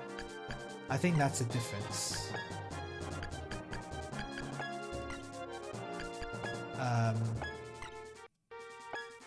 But most of the time, you're not even supposed... Like, I guess what you have to accept is that you're not even supposed to be getting hit by them. Well, okay, you do have to get used to them. Never mind. You have to get used to the physics. Because, at some point you have to deal with a lot of them, and if you're not used to... If you're not used to recovering from getting hit by an orb, then you're gonna get hit. You're gonna die. So you have to get used to it. The only part about the save file thing I care about are the records. I think it keeps your save. Sorry, I think it keeps your score. So I don't think you should worry about that too bad.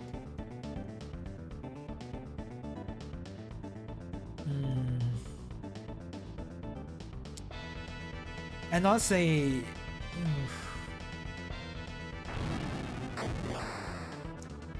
the score stops counting after... Like, there's no score after the... during the save file deletion part. So... If you would want to have a good run anyway, you wouldn't even want to do that part of that part of the game. Like, you would actually just not do that because it gives you no score at all. So high scoring runs don't even do that part. But it would be nice if it kept your score records. But again, I'm not actually sure. So don't quote me. I actually don't know. If it doesn't delete your scores, then it makes the complaints even less sensible. Yeah. Well, the complaints are mainly about from a progression standpoint more than a scoring standpoint, because the people who complain about that don't care about... they really do not care about the score. Because if they did, if they cared about the score, then they would not care about... they wouldn't care about the save file deletion, because by the time they would care about that, they would have already did a 1cc of the game if they cared about score. So yeah, it's like... yeah. The whole argument about that is just mainly from a progression point and the credit feeding point.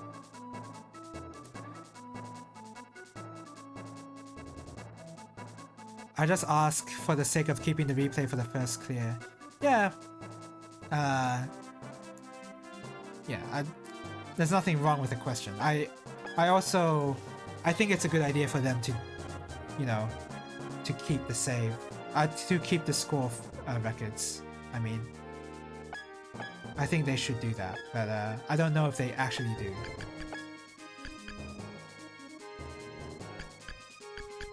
Do this.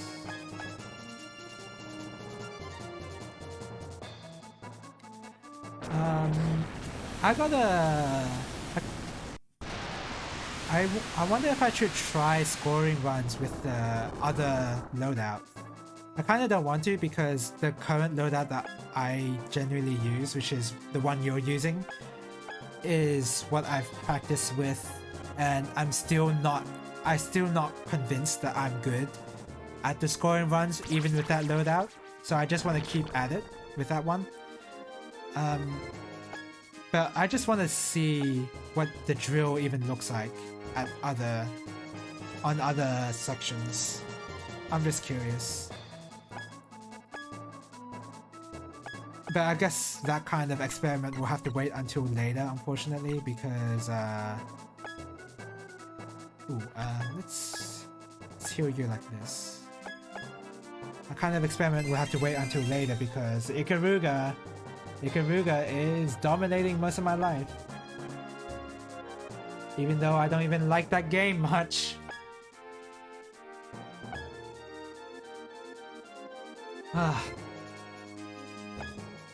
Well, I'm actually really hungry. And it's almost 11 PM. I didn't even notice how long this map was until I looked at the time. I mean, I guess the only reason this map took so long is because I died. I died unceremoniously.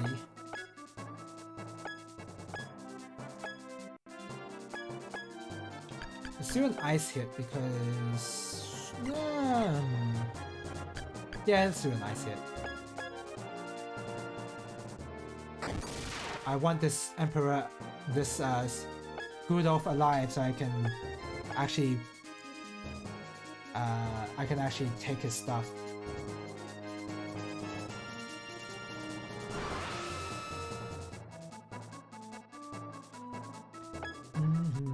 There's nothing, it's not that, there's honestly really nothing stopping me from moving on to other shmups as well. I don't have to be so pedantic with Ikaruga and just stick with it only. But yeah, I guess I am at the current stage where I can do that. I've practiced Ikaruga enough.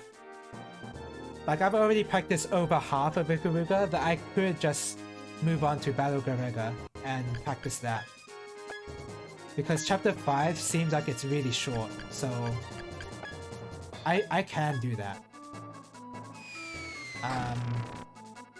But I don't know. I don't know. Oops, I forgot to set the dragon to come over here. Oh well, doesn't matter.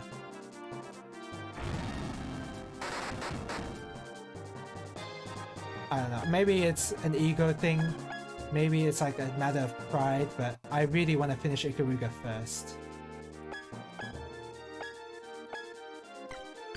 I think at the point, the way I'm learning Ikaruga, I feel like I should have just started on hard mode. Honestly, I feel like I should have just done that. But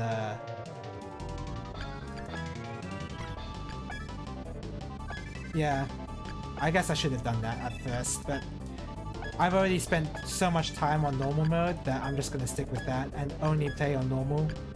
I am completely okay playing normal instead of sticking with hard.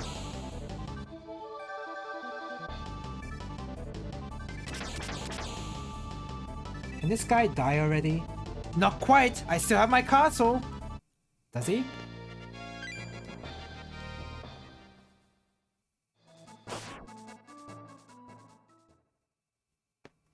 Yay! I did it! He still has his castle though. That kinda worries me. And no one died too. There you go! Applied some actual strategy. This map actually forced me to do that, so yeah, this is definitely my favorite map. Oh, and they're gonna jump straight to that. There's not even a cutscene here. Yeah, I'm gonna stop here. It's already been 4 hours. Alright, so